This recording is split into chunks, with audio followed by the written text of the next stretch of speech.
que tener claro cuáles son los signos vitales que nosotros debiéramos evaluar en un paciente para saber en qué condición se encuentra ese paciente.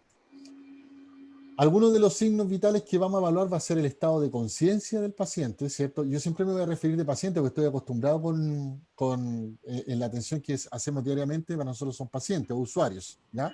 Pero en este caso ustedes también tómenlo como en el caso de los alumnos, ¿cierto? Que lo más probable es que se desempeñen en establecimientos educacionales. Vamos a ver el estado de conciencia, la frecuencia respiratoria, ¿cierto? Del usuario, la frecuencia cardíaca, la temperatura, y obviamente si es que así se requiere y tenemos un aparato cercano, vamos a ver lo que es la presión arterial. Con todo esto que está sucediendo con el COVID, ¿dónde podríamos ver alteración en este momento en los niños? ¿Cierto? Si es que en algún momento llegamos a tener un positivo dentro del aula, ¿cierto? Va a estar, digamos, afectada la parte respiratoria y, como todos lo hemos visto y a donde vamos nos toma lo que es la temperatura. Si una de esas dos obviamente está alterada, estamos frente, digamos, a una situación de una posible emergencia y obviamente tenemos que tomar el control y aplicar obviamente lo que se requiere como primer auxilio. Vamos a seguir más adelante, vamos a ir clarificando algunas cosas.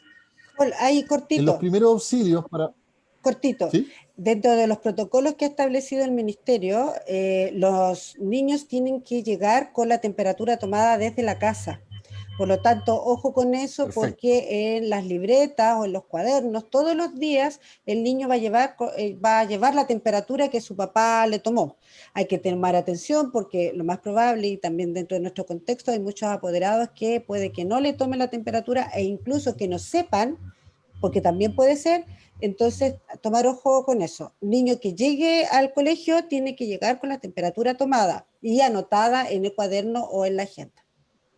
Perfecto, es el protocolo, pero como dice Fabiola, y si no se la toman en la casa y si agregan, digamos, una temperatura que no corresponde y el niño sí, obviamente, llega al establecimiento con alza de temperatura, lo más probable es que eso sí requiera de una situación de emergencia, entonces habría que evaluarlo.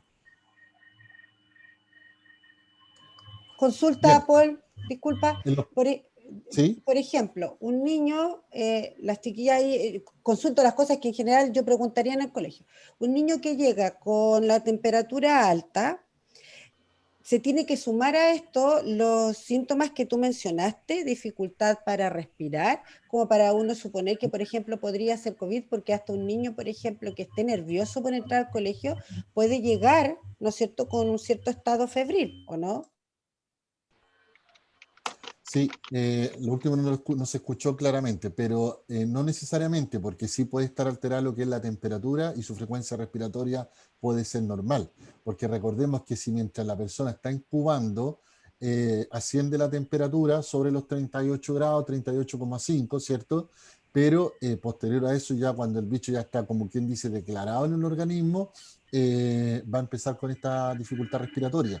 Por eso que van muy de la mano lo uno con lo otro, ¿ya? Y esos son los signos, digamos, los signos vitales que nosotros debiéramos estar atentos, ¿ya? Ahora, este virus, como ha ido mutando y se ha mostrado de diferentes formas, hemos tenido casos de niños que han ingresado con dificultad respiratoria sin aumento de temperatura, ¿ya?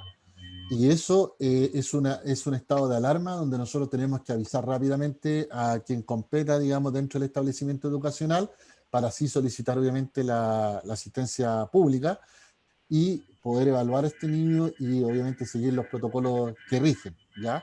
Lo tuvimos hace pocos días con una niña de 9 años quien estuvo durante todo el día, bueno, lamentablemente estaban hacinados en una playa cercana acá, 14 personas dentro de un domicilio, 7 niños, 6 adultos, y la verdad es que esta niña empezó a presentar dificultad respiratoria en poco tiempo, en 1 hora y media, 2 horas, llegó con mucha dificultad, con estridor laringio, que le llamamos nosotros, ¿cierto? Con polisnea, como que necesita aire, necesita que abran las puertas, las ventanas, para poder respirar, y aún así no estaba presentando temperatura.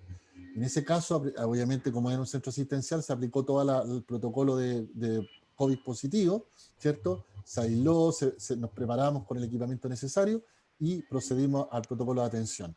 Por eso digo, van muy de la mano, pero no necesariamente tiene que estar alterado ni la temperatura ni la frecuencia respiratoria. A veces por sí sola puede ser, ¿ya? Así que hay que estar atento en ese sentido.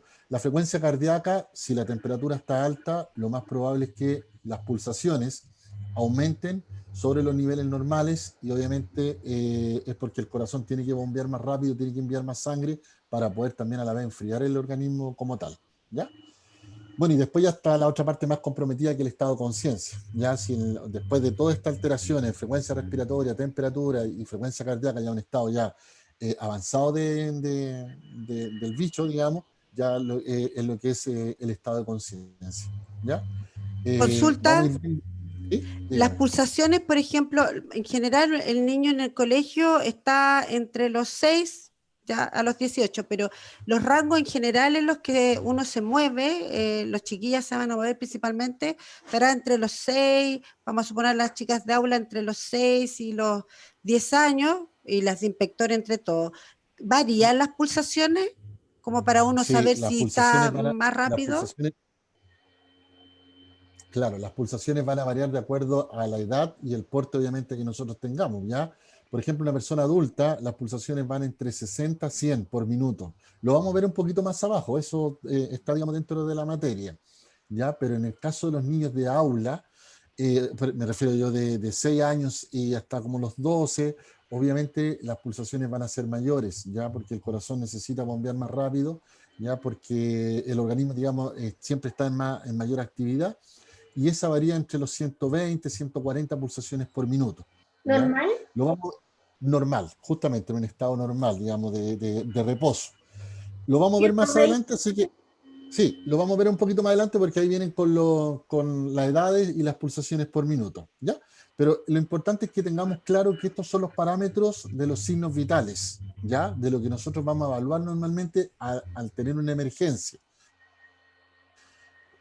Estado de conciencia, frecuencia respiratoria, frecuencia cardíaca, temperatura y presión arterial. Ojo, que la temperatura y la presión arterial normalmente ya es una atención que se brinda con posterioridad, porque si tenemos una persona, un niño que cae, ni Dios lo quiera, y se tuerce el pie, nunca vamos a tener un termómetro a mano o un toma de presión a mano. Entonces, lo que vamos a ver, el estado de conciencia, la frecuencia respiratoria y obviamente lo que es la frecuencia cardíaca del niño. ¿Ya? Vamos a ir viéndolo un poquito, vamos a ir clarificando cada una de estas. Para ver el estado de conciencia, en primer auxilio, para evaluar el estado de conciencia, dice se emplea la mnemotecnia, que es el ABDI, ¿ya? Tal cual, es una mnemotecnia que se usa a nivel nacional, inclusive a nivel internacional. ¿Qué quiere decir ABDI? Si la persona está, la A significa si la persona está alerta, la B, V, si la persona responde a estímulos verbal, la D, si responde a estímulos de dolor, y la I, si está inconsciente, ¿ya? Si la persona está alerta, obviamente el estado de conciencia va a estar positivo, no va a haber ninguna alteración mayor, ya tenemos tiempo para reaccionar. Muchas veces tenemos una situación donde la persona sufre una lipotimia, un desmayo en el establecimiento, le tratamos de decir que ahora los ojos no entiende, no capta, ¿cierto? Y nosotros vamos a aplicar algún estímulo doloroso, perdón, verbal. ¿Te sientes bien? ¿Estás bien? Si la persona es capaz de reaccionar, ya obviamente tenemos tiempo todavía para poder llamar al servicio asistencial más cercano.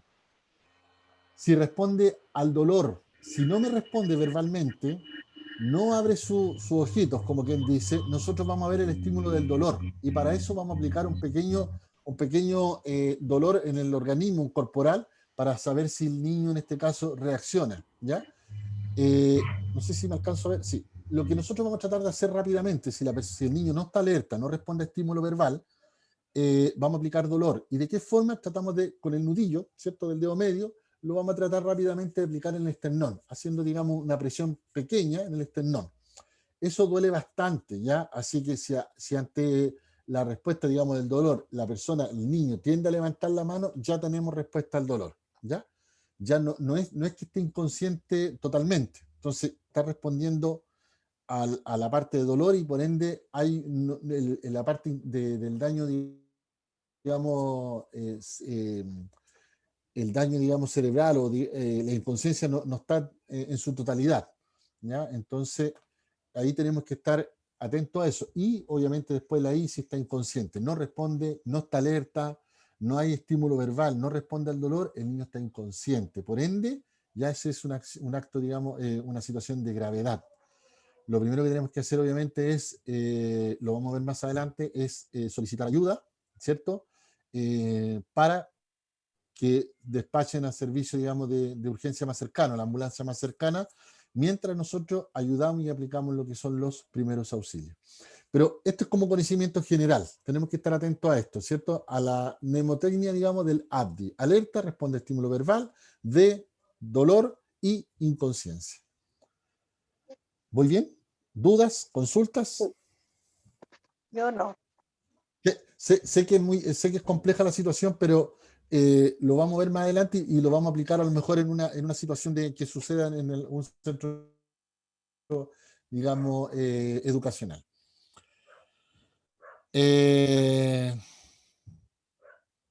Lo que hablaba recién, conectado, si el ABDI, digamos, se aplica, si está conectado con el entorno, está atento, si responde, si abre los ojos al momento en que se le habla, o la D responde al dolor con los nudillos, presionar el esternón del paciente, inconsciente, no responde a ningún estímulo. ¿Ya? Eso son lo que nosotros deberíamos estar preparados ante una situación de emergencia. Ojo, que no siempre, a ver, porque los primeros auxilios generalmente lo vamos a ver después, está aplicado a la primera intervención que nosotros hacemos, ¿cierto? Ante una caída, una torcedura de un pie, una torcedura de un dedo, pero lo que está pasando hoy en día es tan complejo que a veces podemos tener un niño que lamentablemente, como digo, haya estado incubando el bicho, ¿cierto? El papá decidió mandarlo al establecimiento educacional, no arrojó aumento de temperatura, pero llega al momento de estar en el curso, ¿cierto? Empieza a sentirse mal este niño y cae de su banco, de su pupitre, cae al suelo. Y cómo nosotros aplicaríamos, cómo nosotros vamos a saber si ese niño está consciente, está inconsciente, ¿cierto? Aplicando esta escala, ¿ya? Y de acuerdo a esta escala es lo que nosotros vamos a dar la información, en este caso, al servicio asistencial más cercano, para que ellos tomen conciencia, tomen conocimiento de lo que está sucediendo y de qué forma se va a actuar frente a una situación como esta. Paul, Porque una si yo le digo a la consulta. persona, ¿sí? ¿Sí? Esa caída de, como dices tú, del banco puede ser un desmayo también, o que alguien lo Una, empujó, cualquiera de las situaciones. Correcto, lo más probable es que pueda ser un desmayo, una lipotimia. Estamos muy sometidos a estrés en este último Incluso, tiempo. claro, ¿Ya? incluso puede ser una crisis de pánico, por ejemplo, una crisis de Justamente, entonces, angustia, claro, con ¿ya? todo lo Que que está son, pasando, sí, es dentro de las sí, cosas que también vamos a ver, que no son cosas claro, físicas propiamente tal que deriven de un accidente, sino que derivan de un estado emocional complejo. Pero todos correcto, los pasos que yo no lo sabía, todos los pasos que Paul acaba de decir, nosotros están dentro de lo básico que uno tiene que aplicar, ¿no es cierto? Para poder llegar y decir, ¿sabes qué? Entonces esto es una crisis de pánico, o correcto, esto puede ser correcto, una cosa psicológica, ya no física. correcto, chica. Y lo más probable es que nos veamos sometidos a una situación como esta en los próximos meses en los establecimientos educacionales, porque como digo, el estrés tanto, de alguna forma también la psicosis es tanto que los niños, sobre todo, y es lo que puede suceder. Yo no sé si recuerdan hace 2 años atrás, cuando se produjo una de las contaminaciones más grandes a nivel comunal, digamos, que habíamos tenido nosotros, ¿cierto? Los niños caían desplomados al piso y muchos, claro, eran por problemas, digamos, propios de la contaminación, pero también hubo otros que lo hacían, digamos, que caían por el estado de nervio, por la situación que se estaba viendo en el momento, y todos gritaban, todos lloraban, todos no sabían qué hacer. Entonces nosotros debiéramos estar preparados frente a una situación como esa, y aplicando esta escala vamos a saber al tiro si estamos frente a una emergencia real o en su efecto frente a una situación que se pueda ir mejorando, digamos, a medida que van pasando los minutos. Porque si el niño abre los ojos, está tirado en el piso, abre los ojos, el niño está consciente, ¿ya? Hay otra situación la que le está afectando y eso hay que determinarlo con posterioridad, pero tenemos tiempo de actuar. Pero todo lo contrario, si el niño está inconsciente, no responde a estímulos verbales, no abre los ojos, no responde a estímulos verbales, no responde a estímulos dolorosos, el niño está inconsciente, ya ahí hay una situación de gravedad y eso requiere una atención inmediata, ¿ya? Entonces, eso requiere llamar a la ambulancia más cercana para que concurra y obviamente van a aplicar todos los protocolos porque hoy día todo está protocolarizado, no es llegar y que la ambulancia llegue y actúe, sino que hay que equiparse con los EPP como corresponden y atender porque posiblemente haya estado, como digo, incubando y se desarrolló en un par de horas estos síntomas y el niño lamentablemente cayó en inconsciencia y hay que actuar de otra forma. Permiso, por Si hay, favor. Fabi, ¿sabes que la ¿sí? Maribel va a llamar a CESPRO o va a mandar un mensaje porque dice que entra y sale y puede ser su problema de internet, pero te iba a avisar también? ¿Ya? Ya, la Maribel, por si acaso. Chicas, la frecuencia respiratoria, lo que hablábamos recién, ¿cierto? Dentro de los signos vitales se define como las veces que puede respirar por una unidad de tiempo, ¿cierto? Nosotros respiramos normalmente en estado de reposo de 12 a 20 respiraciones en los adultos, está en la parte más baja, ¿cierto?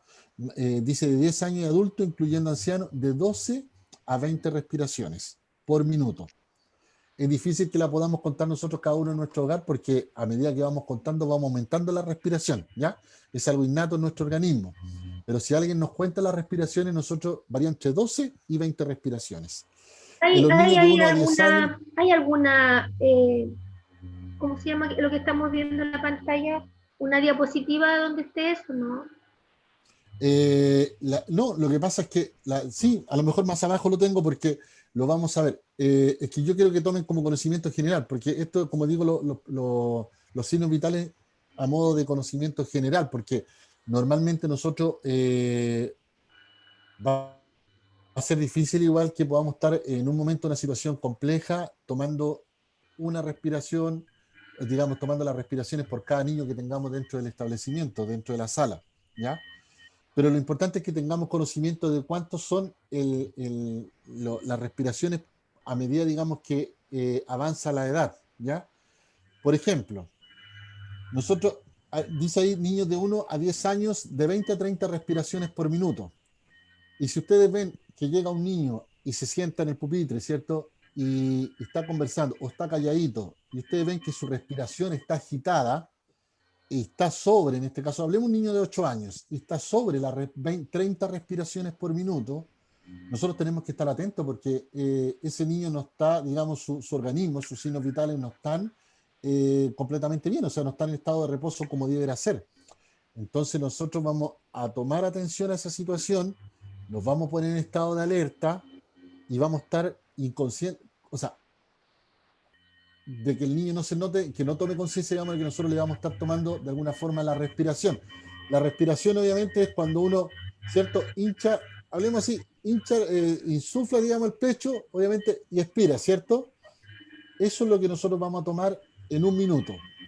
Si un niño, obviamente, de 8 años está sobre las 30 respiraciones por minuto, alerta. Eso quiere decir que hay algo ¿Qué que no edad? está funcionando Perdón, no bien. alcancé a anotar la edad que va a haber a esa. Esa de 8 años. Estamos hablando de un niño de 8 años aproximadamente. ¿Ya? En los otros casos, por ejemplo, los menores de 1 año, nosotros va a ser difícil porque ya no va a estar en establecimiento, pero ellos respiran de 30 a 40 respiraciones y los menores, ya los lactantes, de 40 a 60 respiraciones por minuto. Nosotros vamos a tomar en cuenta los niños de 10 años y los adultos de 12 a 20 respiraciones y los de 1 a 10 años, 20 a 30 respiraciones. Chicos, chicas, la verdad es que no quiero que tampoco seamos, digamos, que tengamos que aprendernos esto de memoria, sino que lo que estoy haciendo es un conocimiento general de lo que son los signos vitales, donde nosotros tenemos que estar alerta, y si yo veo que un niño llega respirando fuera de lo normal, llega con una respiración, con una polimnea que llamamos nosotros, respiración corta y profunda, ese niño no está bien, ese niño necesita ser evaluado. Entonces ahí se tienen que aplicar los protocolos que están dentro del establecimiento educacionales, como lo explicaba anteriormente Fabiola, y van a haber gente que tiene que estar preparada, va a haber gente que tiene que tener la implementación necesaria para la atención de ese menor. ¿Ya? La ausencia de ventilación o la severa dificultad de esta debe hacernos pensar que estamos en una situación de riesgo vital, ¿cierto? Ante una persona que no responde y no respira o lo hace con dificultad, no debemos buscar pulso, sino debemos reanimar. Lo vamos a ver más adelante. Cuando el niño está respirando, una persona adulta, cuando nosotros empezamos a respirar muy rápido, ¿cierto? O a lo mejor nos ha tocado ver, respiramos rápido, hay un mal funcionamiento de nuestro organismo, de la parte pulmonar. Lo más probable es que el pulmón colapse y caigamos en un paro respiratorio. Y es lo que se ha visto hoy en día con el COVID, ¿cierto? ¿Qué es lo que afecta mayormente? La parte respiratoria. Y eso es lo que nosotros deberíamos estar atentos. Eso, como lo dice la diapositiva, es un riesgo vital. Ahí nosotros deberíamos actuar en forma rápida. Paul, ¿Sí? nosotros no vimos la diapositiva, no te podemos seguir. Yo tengo memoria visual y no te puedo seguir. Estamos en la primer auxilio y no hemos visto nada de lo que tú has dicho. Estamos pegados. Entonces uno al mirar se entra más rápido. ¿Ah? ¿Alguien más ve solamente sí, primero solamente auxilio? se ve eso, pero es que Mónica, tienes que tomar apuntes. La clase se está grabando, por eso la clase se está grabando, Paul va a mandar material de apoyo y la revisas después. Y la próxima clase le mencionas a Paul las dudas que queden. Es que va rápido, no alcanzo a escribir. Entonces, sí, disculpe, lo que pasa es que estoy pasando la información, pero no sé por qué no la pueden ver ustedes, visualizar, y ven solamente primer auxilio. Ahí se está moviendo. Ya. ¿Ahí se movió? Sí. Ahí se ve, por ejemplo, la parte de la... Ahora está la primera. Sí. De nuevo la primera. Paul, tú sigues nomás la clase, ¿ya? Ya. Las chiquillas van tomando las notas, los apuntes que consideren, las ideas base.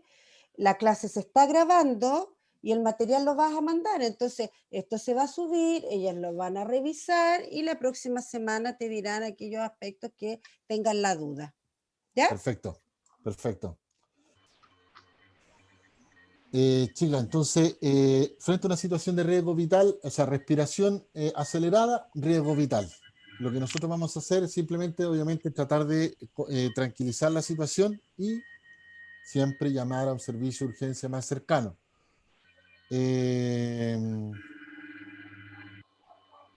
Ustedes saben, a ver, por ejemplo, Elizabeth. ¿Elizabeth? ¿Hay una Elizabeth? Sí. ¿Sí? ¿Usted sabe cuál es el número de emergencia en caso de alguna situación? ¿El número de la ambulancia? No, 132, 133, 131, no sé cuáles son Perfecto. Mónica, ¿usted sabe cuál es el número de emergencia? No. Perfecto.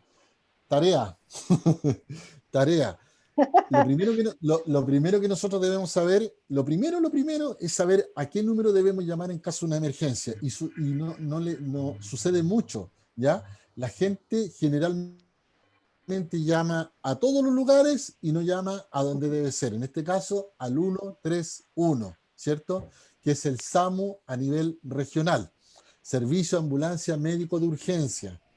Tenemos que tener ese número a mano. Muchas veces a nosotros nos ha pasado que han dicho, estamos llamando hace mucho rato y la gente ha llamado a carabineros, ha llamado a bomberos, ha llamado al club social, a cualquier parte y no marca el número que corresponde, que es el 131, ¿ya? Es el número de urgencia que nosotros debiéramos llamar.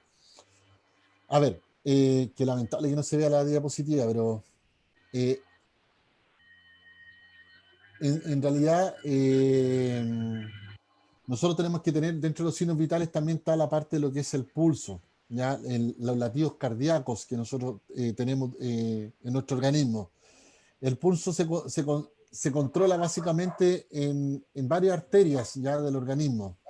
Entre eso las más comunes, las que nosotros hemos visto en las películas, hemos visto en las cereales y todo lo demás, son dos, que es la carótida, ¿cierto? Que es la que va aquí al lado del cuello, que se toma con estos dos dedos, ¿ya? Nosotros vamos a tomar el pulso. ¿Qué es lo que dice el pulso? El pulso es el latido del corazón. 1, 2, 3, el corazón hace esto, está latiendo, ¿ya? Constantemente para bombear, para mandar sangre a nuestro organismo. Eh, recibe sangre contaminada del organismo, ¿cierto? Y envía sangre, digamos, rica en oxígeno a todo el organismo. Entonces está recibiendo y está enviando. Esto es lo que hace el corazón, por ende ese es el pulso, ¿ya? Es lo que nosotros controlamos aquí, en la carótida, y lo otro que lo controlamos es aquí, ¿ya? En la radial. ¿Por qué lo controlamos en la carótida? Porque ese es un pulso central, está muy cerquita, voy a hacerlo así, está muy cerquita de donde está el corazón, ¿ya? Entonces, por ende, los latidos cardíacos se van a sentir mucho más fuertes. ¿Por qué tenemos que tomar el pulso con estos dos dedos y no con este? Porque este dedo tiene pulso propio, ¿ya? Muchas veces ha pasado que hay pacientes que dicen, no, si tiene pulso, si le estoy tomando el pulso, pero es el pulso propio de su corazón, ¿ya? Estos se usan para tomar lo que es el pulso carotidio y el pulso radial.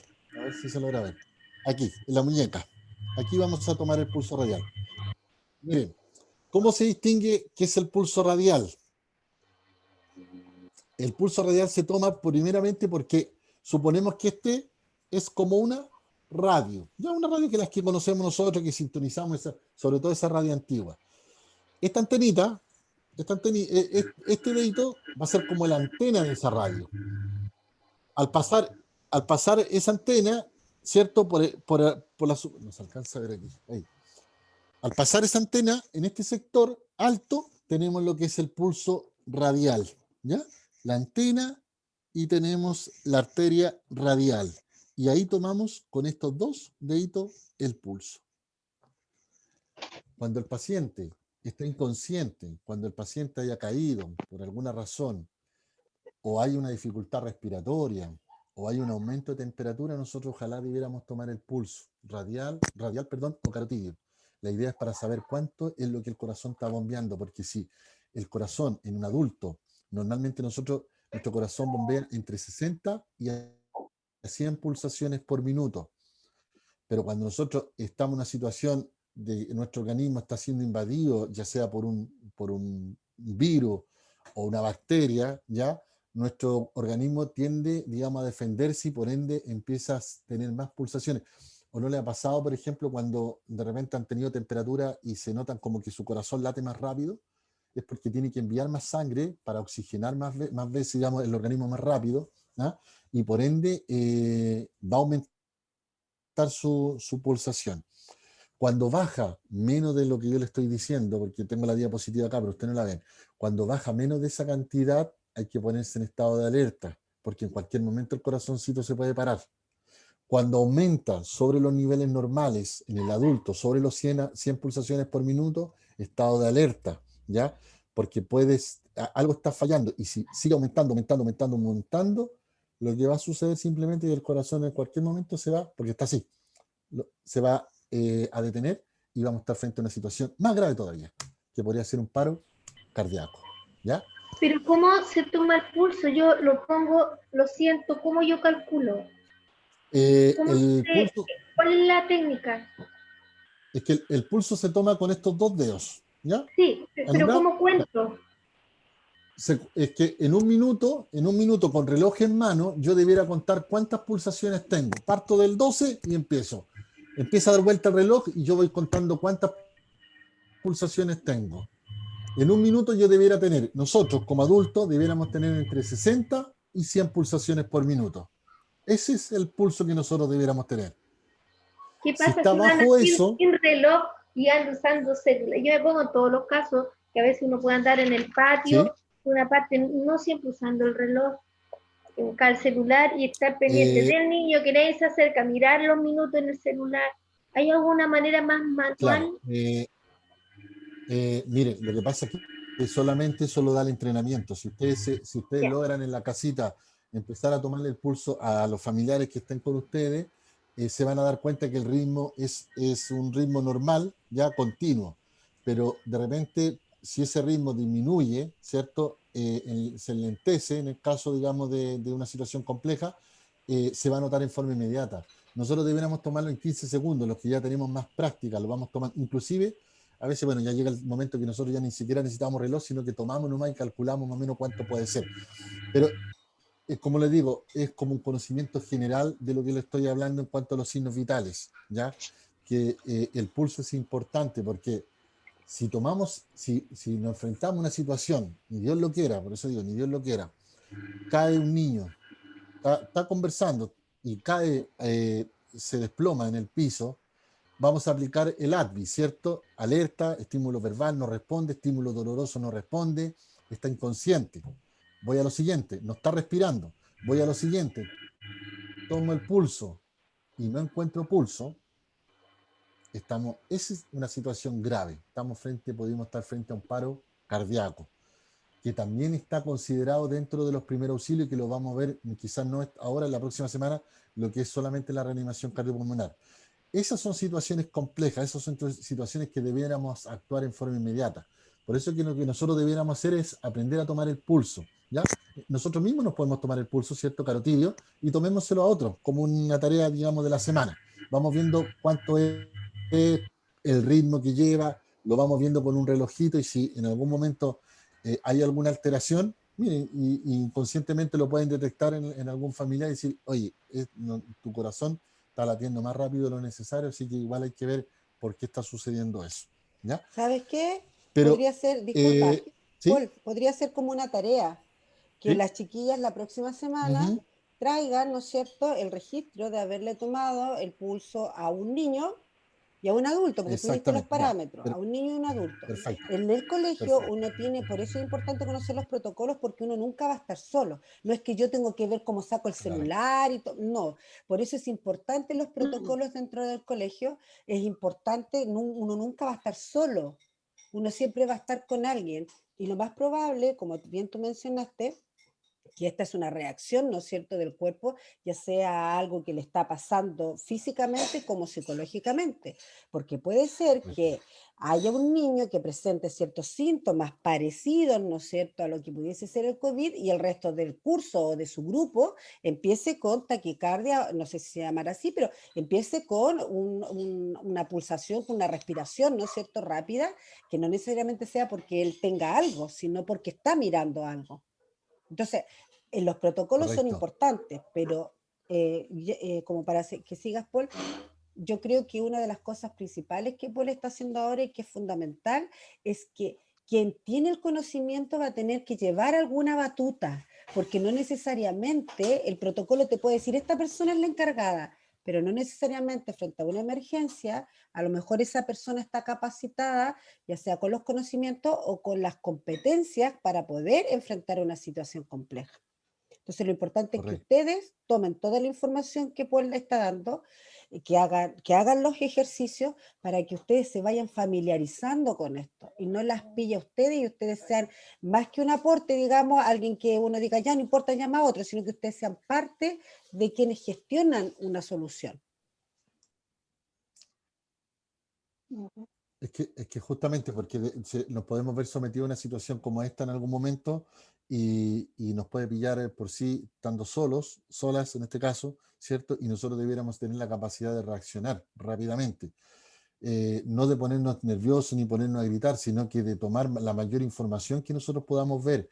¿Qué estaba haciendo el niño? ¿Qué es lo que le sucedió? ¿Cayó? ¿Se golpeó? ¿Tiene pulso? ¿No tiene pulso? ¿Respira? ¿No respira? Porque son eso lo que va a preguntar en este caso la central de alarma del SAMU, ¿cierto? Para poder despachar y mientras la ambulancia va dando detalles de en qué condición se encuentra en este caso el menor. Por eso nosotros debiéramos tener todos estos conocimientos, todos debiéramos saber estos conocimientos por lo menos básicos ante una situación de emergencia, ¿ya?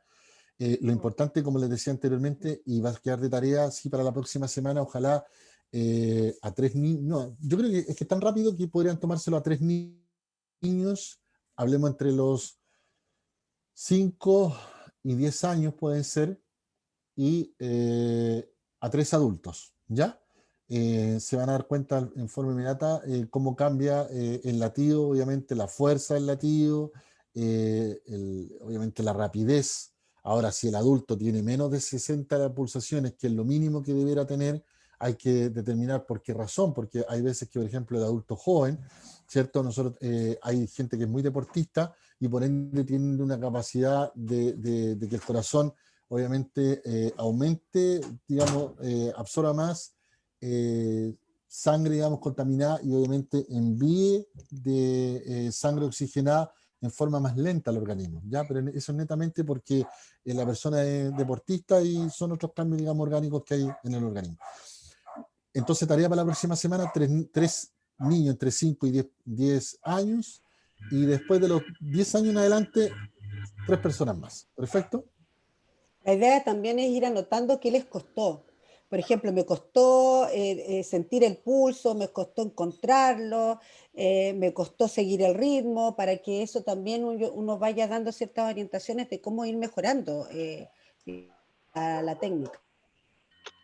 Cuando a uno le toman la presión, ahí también en esos aparatos sale la pulsación, ¿o no? Correcto, correcto. La mayor parte de los aparatos hoy en día digitales marcan la presión arterial y abajito, en un número chiquitito, marca lo que es el pulso, ¿ya? Ya. Nosotros no debiéramos, bueno, digamos, el conocimiento general, sí está bien, se puede tomar en consideración ese pulso, pero lo ideal es tomarnos nosotros mismos, cerciorarnos nosotros mismos que ese pulso es el que corresponde, ¿ya?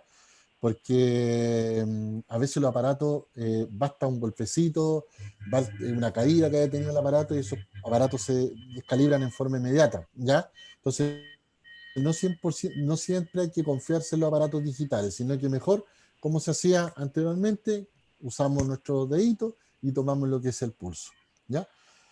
Ante una persona que no responde y no respira, miren chiquillas, ante una persona que no responde, el ATVI, lo aplicamos, inconsciente, no responde y no respira, ¿cierto? O lo hace con dificultad, la respiración está muy baja, 2 respiraciones por minuto, eh, no debemos buscar no debemos buscar ni siquiera pulso, sino que lo que nosotros debiéramos hacer es actuar, reanimar en forma inmediata, ¿ya? Obviamente solicitando siempre la ayuda, acuérdense siempre eso, frente a una situación de emergencia, aquí no están, lo que yo siempre digo, antiguamente existían los G.I. Joe, los supercomandos, no, aquí todos debiéramos actuar pidiendo siempre ayuda, gritando, llamen una ambulancia, llámate al 131, solicito ambulancia en el lugar. La solicitud de ayuda nos va a dar tiempo de nosotros reaccionar, actuar en el lugar y por ende, posterior a eso nos va a llegar la ayuda que requerimos. Esto de la reanimación lo vamos a ver en la otra semana porque lo dejé especialmente para que, digamos, abarquemos todo lo que tiene que ver la parte de lo que es el paro cardiorrespiratorio, ¿ya? ¿Puedo hacer una ¿Por qué razón? pregunta? ¿Sí? Sí, sí. Que me surge, chiquillas, si les surge también, me surge desde el colegio, por ejemplo.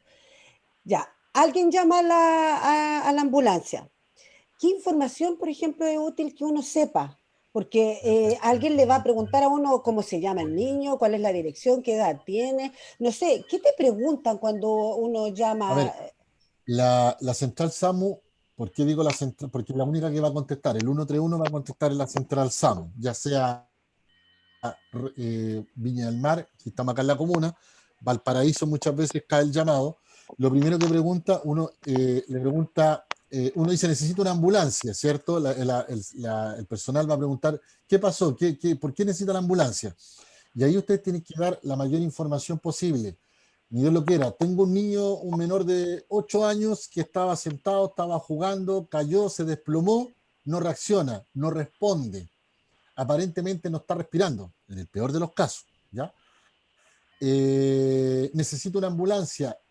Lo otro, la dirección exacta, porque muchas veces damos una dirección que no corresponde, las ambulancias salen despachadas, no ubican la zona y obviamente eso hay pérdida de tiempo.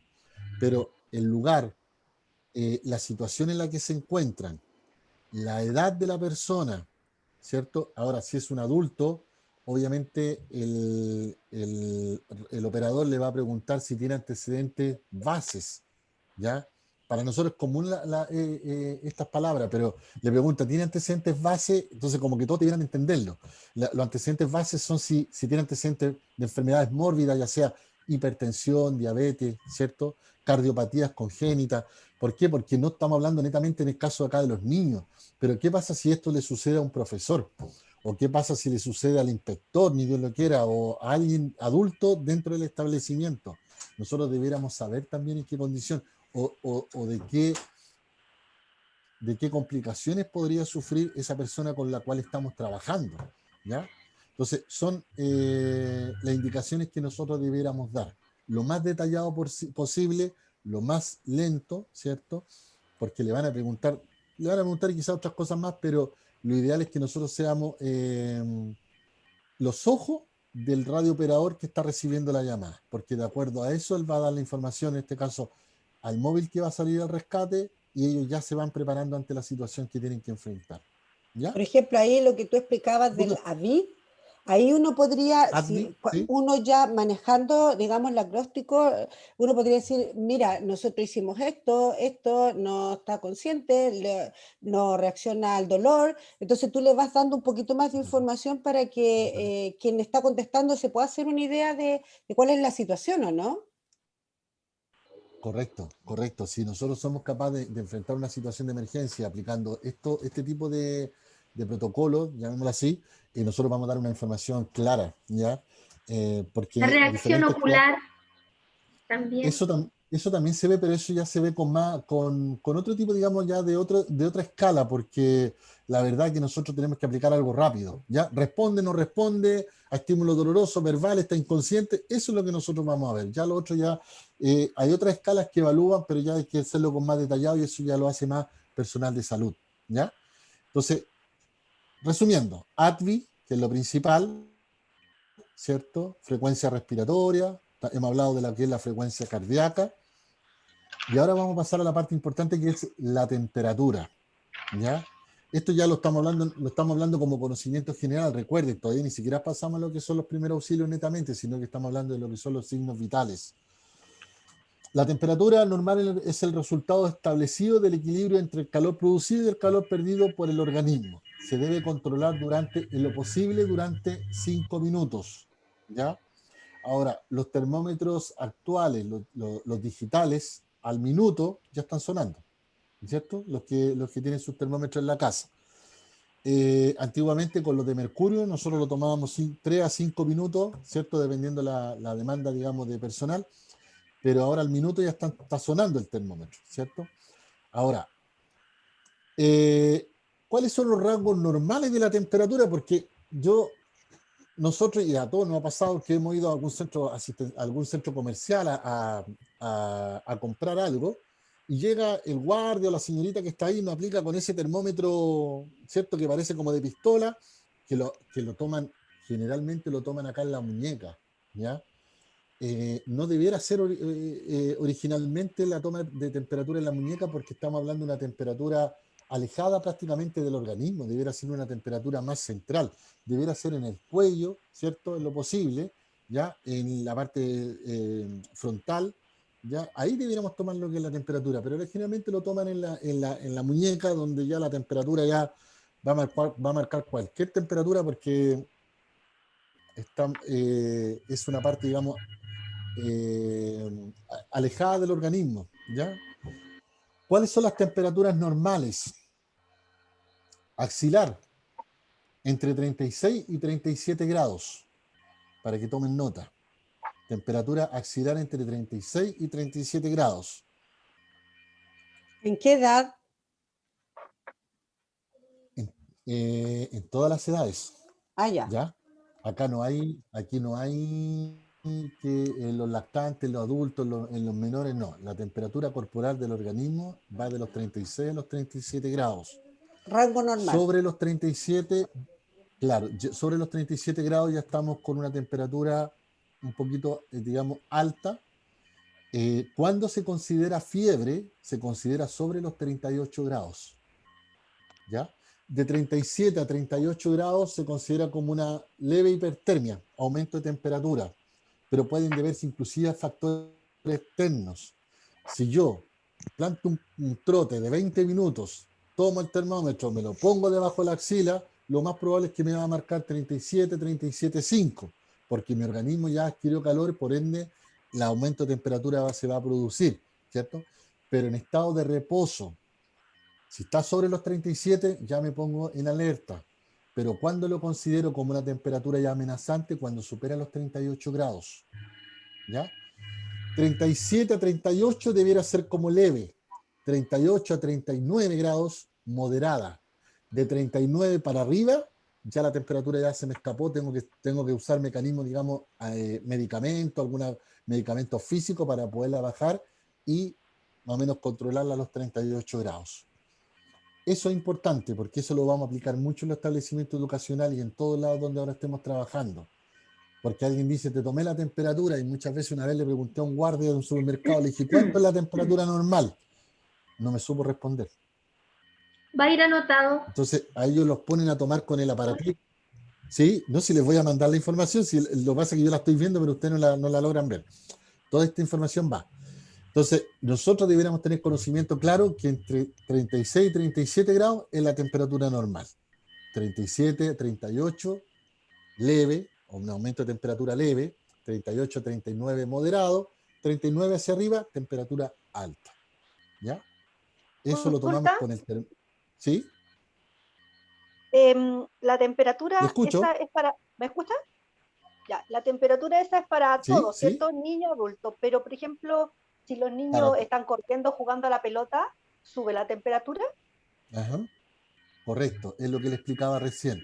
En estado de reposo, esos son los valores que yo le estoy dando. Si el Ah, niño ya, está jugando a perfecto. la pelota, si el niño se está moviendo, normalmente deberá aumentar un poquito, ¿ya? Si es 37,3, 37,5, hay que verificar qué es lo que estaba haciendo el niño anteriormente, ¿ya? Pero si el niño está tranquilo, está sentadito, está haciendo las tareas O y viene le tomo la llegando de la temperatura y le casa en marcó la 37, mañana. o, o viene llegando de la casa, ¿cierto? Y le marcó 37,5, alerta, ¿ya? Mm. Porque eso significa que hay una leve hipertermia, que lo más probable es que siga aumentando dentro de las próximas horas y sobrepase los 38 grados. El ministerio en la actualidad habla sobre los 37 grados. Cualquier niño, cualquier persona que tenga sobre 37 de temperatura ya se considera como una persona de riesgo, ¿ya? 37,3, 37,5 ya nos ponemos en estado de alerta. A nosotros normalmente nos están llegando personas con 37,5, ya significa que hay una leve aumento, ¿cierto? Porque no venía corriendo, no hay factores externos que influyan, entonces nosotros a contar de ese momento lo pasamos inmediatamente como sospecha, ¿ya? Porque hay que ver qué es lo que está pasando, qué es lo que le está afectando, que hizo que aumentara un poquito la temperatura. ¿Dónde nos ponemos saltones? Sobre los 38 grados, ¿ya? Porque eso significa ya que hay una alza de temperatura ya fuera de lo normal y por ende ya algo, el organismo está reaccionando frente a una situación de virus, no siempre tiene que ser virus, ¿ya? Puede ser bacteria, puede estar presentando una infección, inclusive una infección urinaria, también puede aumentar la temperatura, ¿ya? Entonces, lo importante que nosotros tenemos que ver son esos los rangos que nos vamos a manejar. ¿Dudas? ¿Consultas? A ver, Con lo que respecta a la... ¿Sí? no dime dos rangos ahora, porque uno era como el que había ahora, es otro el que acabas de dar, que el que toma el ministerio ahora. Porque en una 37, 38 leve, 38, 39 lo tengo como moderado, pero ahora tú me dices con esto que ya no es moderado, entonces, de acuerdo a los No, no. protocolos. A ver, claro, 37, de 37 a 38 leve, ¿cierto? Lo Sí, dije así, 38, 39 moderado, 39 hacia arriba, alta. Lo que sí. pasa es que nosotros, me refiero yo como servicio de salud, nos ponemos, digamos, ya en estado de alerta un paciente sobre los 37. Por eso yo les digo, si en algún momento llega un niño al establecimiento y llega el papá le dice, le ponen el cuaderno, por lo que entendía recién, que tiene 36 grados de temperatura, ustedes corroboran esa temperatura y les marcó 37,5, alerta. Hay que ponerse en alerta, ¿ya? hay que avisar porque ese niño tiene que estar obviamente en vigilancia, porque si siguiera aumentando ya significa que hay que tomar los protocolos como se requieren, ¿ya? Esos protocolos, y no sé si está Fabio todavía en línea, deben estar establecidos en los centros educacionales, ¿cierto, Fabiola? Sí, cuando antes, en enero, Sí. nosotros, cada colegio tenía que enviar al ministerio los protocolos que tenía con respecto a la atención, en qué sala iban a estar, quiénes los iban a ver a estos chicos, qué pasos a seguir para ser aprobados los primeros días de enero. Así que todos los colegios lo tienen. Ahora, lo que yo Perfecto. entendí de lo que tú mencionas es que estamos hablando en un contexto no COVID en que el 37 y el 38 es leve. Esta es una situación particular que va a pasar en algún momento. Nosotros vamos a seguir trabajando en un colegio y por lo tanto volvemos a los estados anteriores, ¿no es cierto? A lo que se entendía que entre 37 y 38 era leve. Lo que pasa es que en esta situación especial que menciona Paul, obvio, si tenemos a un niño con 37, por ejemplo, ya uno toma atención, pero por el contexto actual, porque una vez pasada la pandemia, volvemos nosotros que trabajamos en el colegio a considerar que un niño que tiene entre 37 y 38 estaría leve. Ahora, igual es importante consultar si el niño, por ejemplo, no sé, tiene algún papel pediátrico que diga, no sé, faringoamigdalitis o un montón de otras cosas que le pasan a los niños y que puede el niño tener fiebre y que nosotros tenemos que verificar siempre que el niño esté monitoreado, o sea, que el niño, por ejemplo, haya sido visto por un profesional y que diga que en el fondo el niño, por ejemplo, tiene fiebre por lo mismo que dijo, a lo mejor tiene una infección urinaria. Claro, correcto. Tenemos que, por eso, como es cierto, tenemos que estar conscientes de la situación y saber también en qué condiciones llega el niño, porque de repente podemos estar claramente decir que no, que aumento de temperatura por sospecha, pero hoy en día todo no es COVID, ¿ya? Como decía Fabiola recién, un cuadro viral, un cuadro bacterial, las niñas sobre todo, ¿cierto? De esa edad también hacen muchas infecciones urinarias y eso aumenta lo que es la temperatura. Lo que nosotros debiéramos tener claro es los rangos de temperatura del organismo y cuándo ya debiéramos estar en alerta.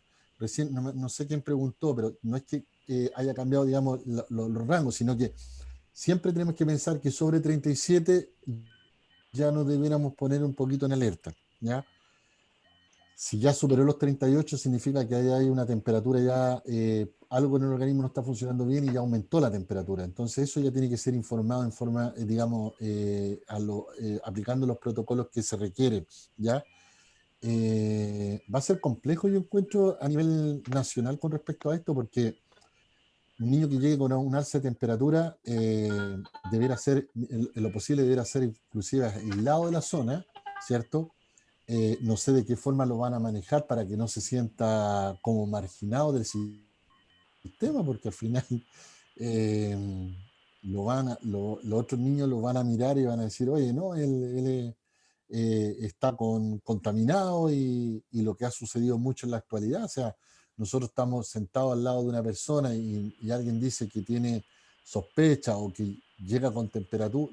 Me pasó hace pocos días, llegó una señora, una ancianita, y le pregunto yo por qué razón viene y me dice que viene porque le duele la garganta, le duele la cabeza, le duele el cuerpo y le cuesta respirar un poco. Las personas que estaban al lado, un asiento por medio, ¿cierto?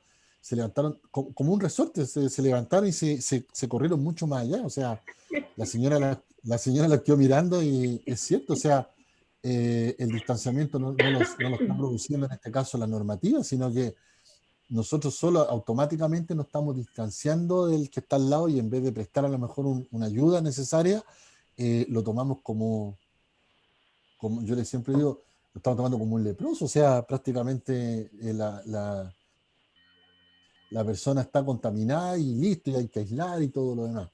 Entonces, esos protocolos hay que Mira, leerlos muy bien y estar lo que está clarificados de qué forma lo va a establecido, tratar. lo que está establecido en general, pero cada colegio lo fue adaptando, es un espacio que frente a la duda, el niño va a estar ahí con un adulto, ¿ya? Ahora, si hay algún caso o si hay sospecha, el grupo que le tocó de curso, porque los cursos se dividieron para los aforos en la sala, y eso es a nivel nacional, que los cursos se fueron dividiendo, eh, van a estar en observación y en caso de tener todo ese grupo, ¿no es cierto?, se va a ir a cuarentena. Ahora, ahí es Ujú. súper importante la contención y la información. Por eso uno como adulto es súper importante lo que estamos haciendo ahora, que sea un diálogo, que digan todas las consultas que puedan tener. ¿Por qué? Porque uno va a tener que uno va a tener que estar tranquilo, siendo que uno va a estar intranquilo, porque si ese niño está enfermo, uno va a tener contacto directo con ese niño. Pero uno, ya sea que me toque a mí, por ejemplo, en el caso de Mónica, los que son inspectoras, les va a tocar estar principalmente, ¿no es cierto?, en la primera línea, por decirlo así. En el caso de Eli, que es la que va a estar en el aula con el resto de los niños, va a tener que contener, porque va a venir una secuela, ¿no es cierto?, de sintomatología que no necesariamente es real, pero que al niño y a los apoderados. Entonces el apoderado va a llegar en masa a alegar, a decir un montón de cosas, y por eso hay que estar informado. Por eso hay que saber bien qué es y qué no es la enfermedad, cómo son los protocolos en el colegio, cómo puedo yo autocuidarme, ¿ya? Y cómo puedo yo también ir educando a mis compañeros, porque nuestros compañeros en los colegios son bien ignorantes. Hay que ser sincero, o sea, no se preocupan como de los protocolos básicos, que en general siempre era de convivencia, pero en estas cosas que tienen que ver con la contención, y tanto que es como atender a los aspectos físicos de una persona que está frente a una situación, no sé, de riesgo o de peligro, como los síntomas psicológicos. Entonces, es importante ir destacando, siempre se destaca, se va haciendo un checklist de las cosas físicas. En lo psicológico siempre es así. Primero, tú tienes que verificar de que no haya nada físico, incluso un medicamento que pudiese estarle provocando, no sé, algún síntoma. Y de ahí, si no tenemos respuestas físicas para eso, entonces estamos hablando de algo psicológico. Y vamos a tener, lo más probable, algún miembro de la comunidad con todos los síntomas físicos y vamos a tener a una gran porción de la comunidad con síntomas psicológicos. Entonces Correcto, ahí vamos a tener que estar como atentas. correcto. Eso es importante lo que dice Fabiola, es cierto. Mire, yo la verdad que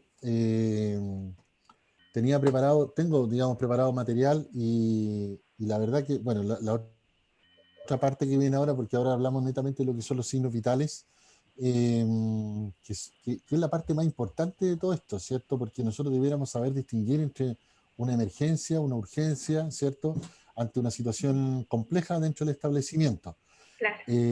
La otra parte, por ejemplo, que les voy a mandar, habla netamente ya de una observación de fractura, las caídas, que muchas veces a lo mejor la hemos escuchado nosotros en otro lugar, ¿cierto? En lo que es primer auxilio, la hemorragia nasal y otras cosas más. Pero lo más importante de todo, y lo que estamos tratando de abarcarlo es netamente dentro del contexto COVID, ¿ya? Eh, si bien están todos los protocolos establecidos en este momento, ténganlo por seguro, y yo soy uno de los convencidos que apenas se inicie todo este proceso de reintegro a las salas, ¿cierto? A las aulas, independiente que los niños estén separados de 1 metro, 2 metros, ¿cierto? Que hayan 10 niños dentro de una sala, se va a generar muchas veces este caos de nerviosismo, porque se ha hablado mucho a nivel, digamos, de la familia, de lo que está sucediendo, ¿cierto? Donde ante cualquier signo, síntomas, los niños son muy susceptibles, reaccionan en forma inmediata. O sea, mi compañero tiene dificultad respiratoria, yo voy a empezar a iniciar en forma inmediata, automática, la dificultad respiratoria, ¿ya? Porque una cosa innata que están en los chicos. Nosotros estamos recibiendo muchas personas con estos cuadros, ¿cierto? Y en la actualidad ha aumentado. Bueno, eh, creo que todas son de acá de la zona, ¿cierto? De acá de Quintero, por alrededores, Sí, Sí, Sí. ¿sí? sí. Perfecto. Entonces, por ejemplo, ya empezó, y a lo mejor no voy a hacer la otra presentación, pero me gustaría un poco explicarle. Ya empezó el otro contexto, ya empezó el contexto que primero vamos a pasar, mañana pasamos a fase 2, retrocedemos. Entonces, esto genera un nerviosismo, una angustia en las personas, hablemos de toda edad, ¿ya? De que nuevamente en vez de ir avanzando estamos retrocediendo. Y eso, la próxima semana, ya se escuchó por ahí, por ejemplo, que la zona de Puchuncaví también pasa a fase 2. O sea, hay un retroceso para las comunas, pero también quieren un avance para la parte educacional.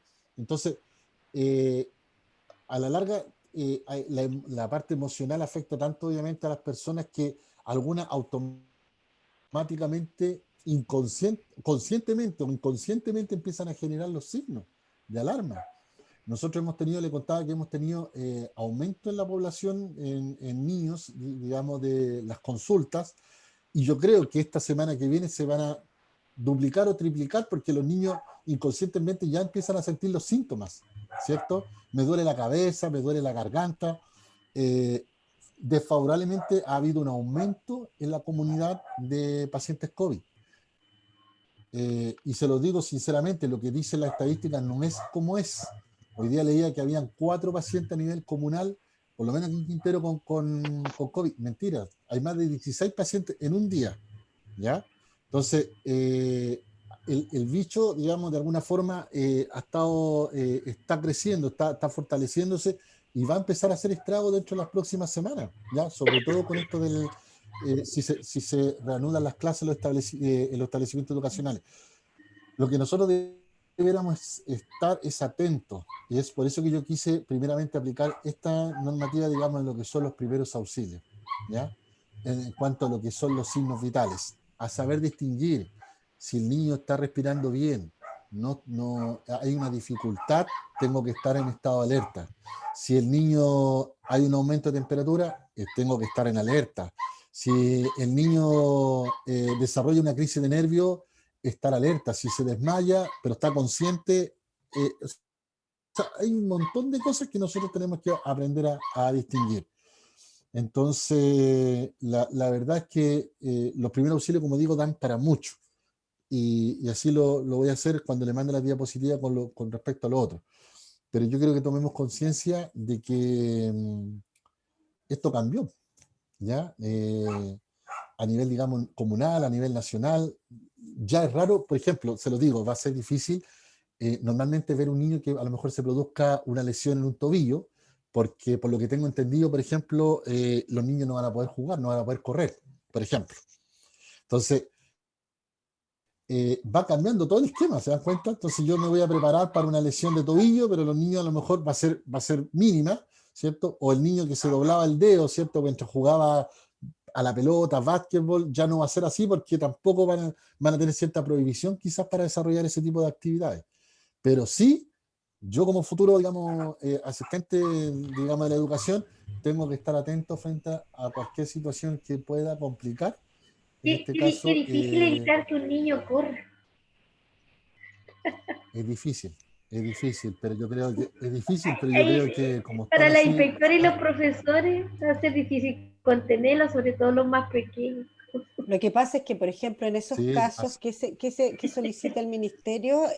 Tener cosas preparadas, por ejemplo, juegos que puedan realizar sin tener que tocarse, canciones, cosas que les haga, y la mayoría va a estar en el celular, desgraciadamente, pero cosas que favorezcan no el contacto físico, educación física, por ejemplo, los balones no se pueden compartir ni los balones, ni nada de eso. Entonces, frente a eso, como bien dice Paul, al menos este año, los primeros auxilios van a ir más, yo siento, por el lado de lo que él acaba de mencionar, por los signos vitales, por la estabilidad, por ejemplo, de la sintomatología que viene por el COVID o de la sintomatología que viene por algunas crisis de pánico.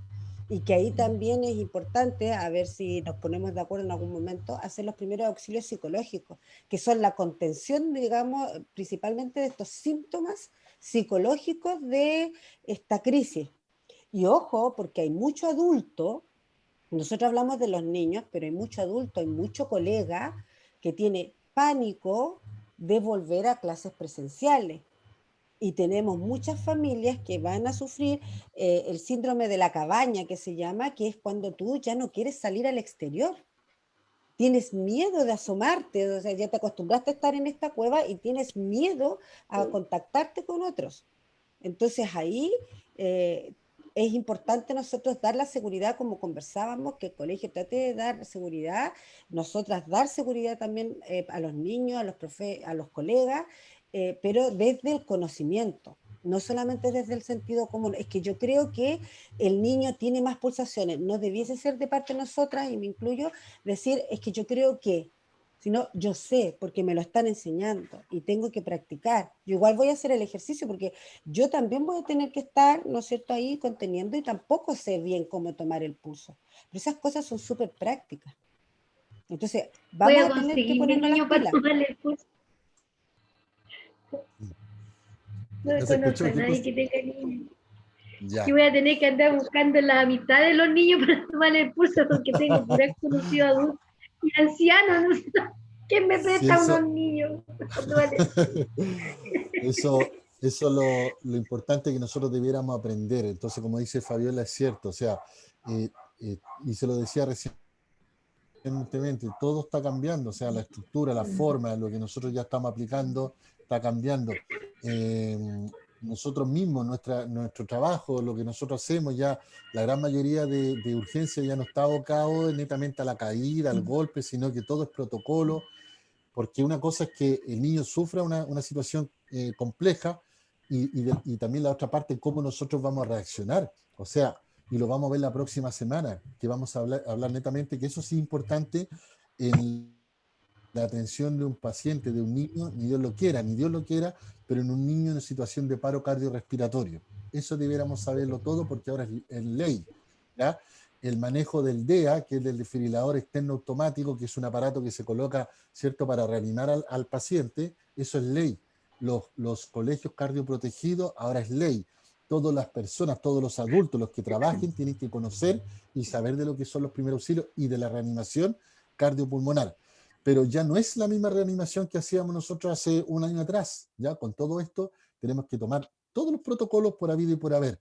Antiguamente decía, le doy respiración boca a boca y le doy masaje. Ahora no es tanto así como que le llevo y le doy respiración boca a boca. ¿En qué momento? ¿De qué forma? Todo eso ha cambiado y va a seguir cambiando a medida que todo esto se vaya desarrollando. Por eso que nosotros debiéramos estar atentos y saber en qué situación, de qué forma vamos a actuar. ¿Ya? Yo creo que no pude sacar, o sea, no pude subir la otra presentación, pero no creo que sea tan interesante como le digo, pero sí se las vamos a enviar para que ustedes tomen conocimiento general de las fracturas, de la inmovilización, de los traslados, ¿cierto? De la epistasis que sufren los niños normalmente, el sangramiento nasal, de que si lo ponemos para atrás, lo inclinamos hacia adelante, todo eso sale en la presentación que les vamos a mandar, ¿ya? Pero esta vez quisimos hacerlo de esta forma para netamente un conocimiento general en lo que lo podemos ver enfrentados, ¿cierto? Porque yo no sé si los protocolos, como recién escuchaba Fabiola, me metí un poquito antes de la clase, están ya estipulados, pero yo no sé si todos los docentes, inspectores, auxiliares de aseo, todos los que trabajan dentro del establecimiento tienen el conocimiento base como para decir o enfrentar una situación de emergencia dentro de un establecimiento.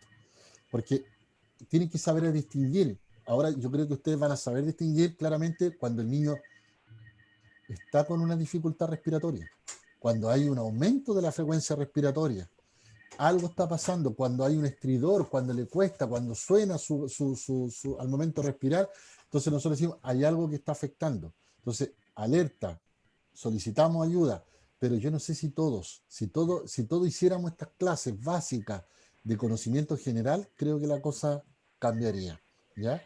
Por ejemplo, Les vamos a mandar esa información, ¿sí? tengo una duda.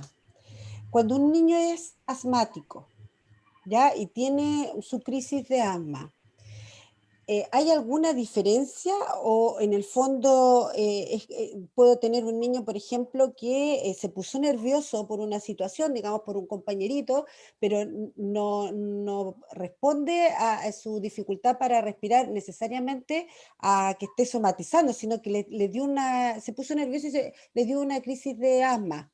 No sé si se llamará así, disculpa la ignorancia, porque uno lo Ujú, habla, te hablo como en general uno habla, la verdad.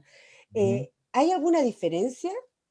Ahí sería importante, por ejemplo, en el No caso necesariamente, de pero los si que... el, por ejemplo, en el caso de los que son para inspector, conocer los antecedentes, los que son asistentes de aula, conocer la ficha médica de cada niño, pero ¿cómo uno se puede dar cuenta? Correcto. O sea, es que si es, a ver, si es asmático, como lo dice anteriormente, la ficha médica, la ficha lo va a decir, ¿cierto? Debiéramos estar preparados también para eso, o sea, debiéramos saber a qué niños tenemos dentro del aula. Ahora, si el niño entró como en una crisis de nervio, lo más probable es que parta con esta polimnea que le llamamos nosotros, ¿cierto? El aumento de la frecuencia respiratoria, pero es una respiración corta, superficial, pero que no tiene un sonido raro, digamos, ¿cierto? En la laringe. Entonces, por ende, vamos a tratar de ver que eso es una situación que lo originó otra causa, en este caso una crisis, como digo, netamente de nerviosa. ¿Ya? Si La el niño es palabra es asmático, poliapnea. ¿O no? poliapnea. Poliapnea, lo voy a anotar. Poliapnea, sí. Sí. Y por ejemplo, si un niño Eso presenta se una va. crisis de asma, ¿cómo actúa uno? ¿El niño, uno le dice, anda a buscar tu inhalador? ¿O el niño sabe cómo actuar? Correcto. Uno, por ejemplo, le puede preguntar, ya, El ni- y si no puede hablarnos, ¿cómo lo hacemos? Porque puede ser que a Buena un niño pregunta. nervioso se le los dificulte niños, respirar. claro, si el asmático, por ende, sabe que es asmático, va a andar con sus puffs para todos lados, ¿ya? Entonces, al momento que él sienta que va a iniciar la crisis, él rápidamente va a sacar su puff, le llamamos nosotros, ¿cierto? Se va a puffear las veces que sea necesario. Aquel que no lo sabe, inició una crisis respiratoria, hay que ponerse, como digo, en alerta porque puede ser un cuadro viral, puede ser un cuadro asmático, porque el asma también se presenta con estridor laringio, con la polimnea que le llamamos nosotros, ¿cierto? Y se le cierra la parte, digamos, de la entrada, digamos, de la epiglotis, y por ende requiere inmediatamente atención médica, ¿ya? Pero eso generalmente no sucede porque el niño que es asmático va a andar con sus medicamentos como debe ser. Si sucede lo otro, tenemos que actuar rápidamente. Consulta, ¿Cómo, de qué forma actuamos? ¿Sí? esta Dígame, como le crisis de escucho. asma puede dar una sola vez a un niño o así como un ahogo que uno no sepa lo que es o que él no sepa lo Sí, que es puede porque es ser. primera vez que le da, porque a mí me pasó el año pasado y yo pensé Puede, que tenía COVID ya, y me ya. dio así, Y estaba aquí en mi casa sentada, estaba normal, todo normal, tomamos once todo normal y de repente me empezó a faltar el aire, me empezó a ahogar y se me apretó esta parte de la garganta y no podía respirar y me dolía el pecho de tanto de respirar tan fuerte y fue primera vez en la vida que me sucedió eso, me duró hasta las 4 de la mañana y después no tuve nada más, no tuve fiebre, no tuve nada. Fue solo ese periodo, esa ocasión. Entonces, puede ser que a un niño le pase, y yo no hallaba qué hacer porque nunca me había pasado eso en la vida. Puede ser que a Correcto. un niño le Puede pase que el algo niño le como pase eso. eso. Sí, sí, de todas maneras él va a sentir la necesidad de falta de oxígeno y por ende va rápidamente a pedir ayuda, ¿ya? Le va a decir profesora o tía o quien esté a su lado, necesito, no puedo respirar, me cuesta respirar. Y si eso sucede frente a una situación como esa, es por eso que con lo que estábamos pasando recién es importante. Yo voy a llamar en forma inmediata, voy a dar aviso que llamen para que se acerque obviamente la ambulancia más cercana, pero voy a dar toda la información. Y el niño estaba tranquilo y el niño sintió sensación de ahogo, pero tiene unas respiraciones, tiene 12 respiraciones, 15 respiraciones por minuto, ya estamos dando un antecedente. ¿Ya? Por eso es que es importante que nosotros aprendamos a conocer y a saber cuántas respiraciones tenemos por minuto, a tomar las respiraciones, porque no le voy a decir al niño, quédate tranquilito que te voy a tomar las respiraciones. Eso va a variar en forma inmediata, ¿ya? Entonces uno visualmente va a ver cuántas veces se infla el pecho, ¿cierto? Y ahí va contando, una, dos, tres, mientras el niño está hablando, a lo mejor haciendo otra cosita, uno va contando. Y esa es la información que nosotros entregamos, pero él va a dar aviso en forma inmediata, va a necesitar que le abran las ventanas, va a necesitar que abran la puerta, porque él necesita que le entre más aire de lo normal. Es importante que yo no sé si está dentro de los protocolos, Fabi, si es que me puede ayudar el uso del saturómetro, que lo podríamos ver la próxima semana si es que fuera así. Tengo el saturómetro acá. pero el uso del saturómetro es un aparatito que se usa para tomar la oxigenación. No sé si lo conocen, lo han visto en algún momento. ¿Ya? No, Ese yo no. aparatito, deme un segundito, no me corte. Fabi, ¿me escucha? Sí, Está tan interesante la clase que yo creo que 2 clases a veces se va a hacer poquita. ¿Me escuchan es bien? que, La es que encuentro eso era súper lo que estaba interesante. establecido. Ya. Chiquillas, este aparatito que logran ver acá en la pantalla es un saturómetro, que lo colocamos normalmente en los hospitales, lo vemos. Es como un perrito, ¿ya?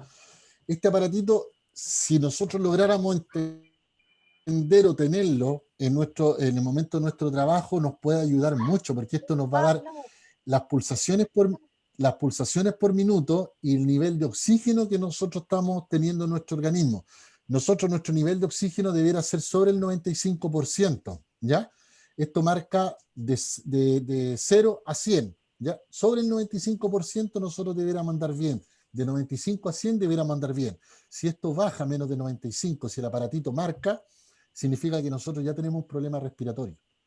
Esto es ¿Cómo tan se llama? simple, saturómetro. Esto es tan simple como yo coloco el dedo de la persona, ¿cierto? Y no sé si se logra ver. Ahí prendió. Si se logra ver ahí los numeritos, Sí, sí, ¿se se dan ven. cuenta? Sí, 97 Ya, dice. ¿cuánto me marca? Ya, ¿y el otro 98. cuánto marca? 98. Ya, ahí me significa que el PO2, el nivel de oxígeno que yo tengo en este momento es del 98%. O sea, estoy bien, estoy Muerto. dentro Así. del rango. Bueno, y el otro me marca la cantidad de pulsaciones que yo tengo en mi organismo.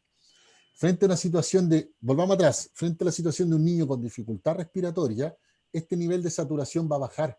Si verdaderamente el nivel no le está entrando aire a los pulmones como debe ser, va a bajar menos de los 95% y eso quiere decir que lo que el niño está diciendo es verdad. No está mintiendo, porque este aparato no va a mentir, porque están diseñados para eso. Pero si él dice, me falta el oxígeno, me cuesta respirar y le marca 96%, quiere decir que el niño, digamos, hay una psicosis colectiva y va a arrojar una baja de saturación, ¿ya? Pero si esto son cosas que nosotros debiéramos enseñar en los establecimientos educacionales, tan cortito como eso. ¿lo Yo venden creo que en lo más probable, no farmacia? sé si en farmacia, sí, al principio costaba muy caro, ahora ya varía entre los 10.000, 15.000 pesos, ya Ya. no varía, no son aparatos caros. Pero si esto lo tuviéramos en un establecimiento educacional, lo pudiéramos usar ya rápidamente. ¿Por qué? Porque nos va a dar en forma inmediato digamos, una Un antecedente. marca, digamos, fidedigna, un antecedente, claro, de que si hay o no hay, netamente para lo que es dificultad respiratoria. Nosotros, inclusive, marca el pulso, y si el pulso me va a decir, si no tengo pulso, me va a marcar cero, así, cero respiración, cero pulso, ahí hay que actuar. Y eso lo vamos a ver la próxima semana. Pero ojalá nosotros pudiéramos tener uno de estos, escucha, en nuestro hogar, en nuestras casas, para poder también apoyar o saber prestar primer auxilio a quien lo necesite, ¿ya? Son cosas que de repente no se nombran mayormente, porque dice, lo tenemos en los centros asistenciales, pero basta que uno aprenda lo general. Sobre 95 está bien, bajo 95 me preocupo, llamo a la ambulancia, ¿ya? Se está usando mucho en todos lados, no sé si en el colegio, Fabiola, lo irán a implementar, lo irán a tener, no lo sé. La verdad es que yo creo que los colegios no están tan informados con respecto a cierto tipo de instrumentación, de instrumentos, como por ejemplo tú dijiste el de tomar la respiración. No, ¿cuál fue? ¿DAE? ¿DEA? No estoy seguro de que los Claro, colegios estén protegidos en eso. Ya estamos al claro. debe porque en general en los colegios la visión siempre era preocuparse más del contenido curricular.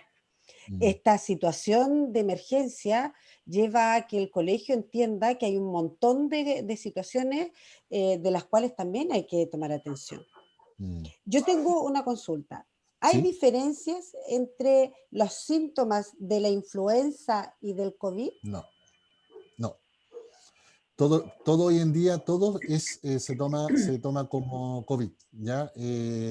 dificultad respiratoria, aumento de temperatura, aumento de pulso, COVID. O sea, se evalúa como paciente posible sospecha COVID, se manda con tratamiento para la casa con analgésico antiinflamatorio. Si hay aumento de temperatura, se le hace digamos, el reposo que se requiere, porque no podemos determinar, lo tendríamos que determinar solamente a través de exámenes si es la influenza o en este caso es el COVID, porque los síntomas, los signos son iguales. La parte respiratoria es igual, ¿ya? Inclusive, si el niño llegara con diarrea, también es un signo, un síntoma que puede tener un inicio de la sospecha del COVID. Ojo, eh,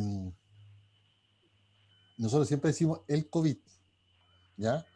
Y el término es la COVID, porque el virus propiamente tal, o sea, el virus es el SARS-CoV, ¿cierto? Que nosotros conocemos 19.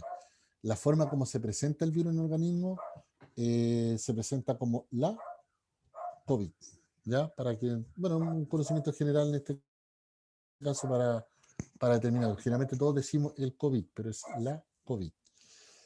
Eh, Fabi, Sí, yo tengo otras dudas. El uso de la mascarilla. ¿Mm? En el caso nuestro como posibles funcionarios de un establecimiento educacional, como en los protocolos también que van a estar. Por ejemplo, hay colegios en los que dicen que cada cierto rato te sacas la mascarilla, si es desechable va a un tacho particular de estos desechos, si no lo echas a una bolsita y te lo llevas para la casa y te lo vas cambiando. Muchos papás tienen la preocupación de que el niño lo ensucie o un montón de cosas. ¿Cuál es el uso adecuado de la mascarilla? Y si en el fondo cambiarse permanentemente de verdad es efectivo. Porque nosotros como funcionarios quizás muchas veces vamos a estar todo el día con la misma mascarilla porque no tienes tiempo para cambiártela. O sea, originalmente dentro de la prevención de riesgo, el uso de mascarilla debiera cambiarse continuamente. O sea, estoy hablando prácticamente cada 2 horas, ¿ya? Debiera ser el cambio prolongado. Ahora, sabemos que las condiciones no están. O sea, nosotros que trabajamos en salud, con suerte nos dejan cambiar 2 veces al día, ¿ya? Porque no están los implementos, no están las condiciones económicas para tener la cantidad necesaria para todos los funcionarios. Entonces, tratamos de mantenerla lo más limpia, lo más seca entre lo que se pueda, porque nosotros al momento de hablar, ¿cierto? Se va mojando la mascarilla con nuestra gotita, digamos, de saliva, y por ende rompe, en este caso, la barrera que hay entre, digamos, la persona que está al frente nuestro y nosotros, y por ahí pueden ingresar, porque al mojarse la mascarilla pierde total, digamos, eficacia, entra la gotita de micrones, ¿cierto?, del bicho, ingresan al organismo y los podemos contaminar de igual forma. Entonces, lo ideal siempre sería, en lo posible, mantener la mascarilla lo más seca posible, ¿cierto? Y obviamente si ya se mojó después y que se va a dar mucho en el establecimiento porque el profesor habla mucho, ¿cierto? Tiene que estar en constante digamos, contacto con los alumnos, habla, la mascarilla la va a mojar en un 2x3. Entonces, yo no sé si está aplicado ese protocolo del cambio constante o netamente lo van a dejar de acuerdo a la necesidad del establecimiento y cambiarlo las veces que ellos estipulen. Pero es así, es el uso. El conocimiento que yo tengo, por lo menos aquí en la Dime. zona de 3 o 4 establecimientos, algunos sí tienen establecido que sea cada 1 hora cuando salen, por ejemplo, al recreo, y en otro es en caso de necesitarlo. Entonces, ahí uno, claro, uno asume que llega a un colegio donde las cosas se hicieron y se fueron aprobadas, pero también es importante el autocuidado. O sea, yo como persona que estoy trabajando en un colegio, más allá de lo que me dice que, por ejemplo, a lo mejor usar el criterio cuando me cambio la mascarilla, es, por ejemplo, cada 2 horas, aun cuando yo no la perciba mojada, me la cambio, por ejemplo. ¿Te fijas por qué? Debiera ser, Porque claro, después de un tiempo, la verdad uno se acostumbra, no capta, ya pierde como la noción. correcto, sucede mucho. Y pasan la hora y pasan la hora y uno ya como que dice, no, ya no me la cambié, ya sí, ¿para qué me la vuelvo? Ya de aquí me la cambio mejor a la tarde cuando me vaya inclusive. Pero lo ideal sería tomar, si que el establecimiento en sí cuenta con la cantidad suficiente de este implemento, sería cambiar de acuerdo al protocolo que tiene establecido internamente, ¿ya? Pero una mascarilla durante todo el día no es recomendable, ya en ningún caso, porque un par de horas ya esa mascarilla no funciona. Ahora, normalmente nosotros cuando, y lo veo mucho en los establecimientos en todos lados, la mascarilla molesta, entonces la tomamos con la mano y la estamos tirando hacia adelante a cada momento, ¿ya? Recuerden que si el bicho está, digamos, en el ambiente, ya está posicionado, digamos, en la parte exterior de la mascarilla, entonces nosotros con nuestras manos estamos trayendo y llevando el bicho para todas partes. Lo posible, tratar de manipularla lo menos posible, eso es lo ideal, Eso es ¿cierto? verdad, porque incluso cuando uno va a hablar, se la toma para que la otra persona te escuche mejor. Escuchen, claro, Y por no ejemplo, debiera ser, claro. hay alcohol gel, va a haber en los establecimientos en todas partes. ¿Es más conveniente que uno trate apenas puede de lavarse las manos o ya basta solamente con que nosotros vamos por una parte y nos echemos alcohol gel? No, siempre recomendable. Nada sustituye lo que es el lavado de manos. ¿Ya?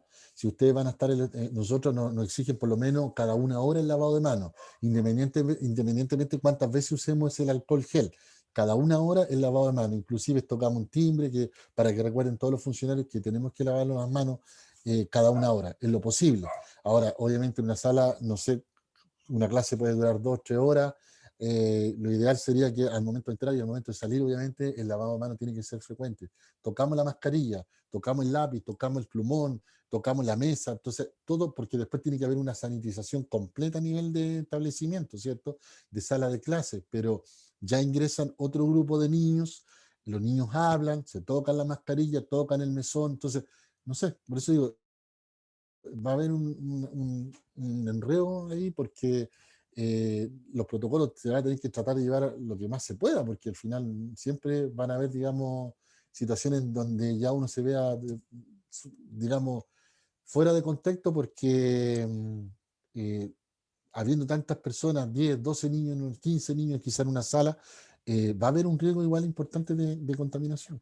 Ahora, las mascarillas debieran ser las que están calificadas, en este caso las mascarillas quirúrgicas, las que se ven constantemente, las que usamos nosotros, porque realmente yo no sé si los niños los van a mandar con las mascarillas que usan en las casas o les van a entregar mascarillas directamente en el establecimiento, No, no, porque vemos mira, unas mascarillas que no... que- los colegios tienen y van a tener stock en caso de que los niños no tengan, porque evidentemente no da para solventar, imagínate, colegios de 1.200, pasarle la cantidad de mascarillas que necesitan.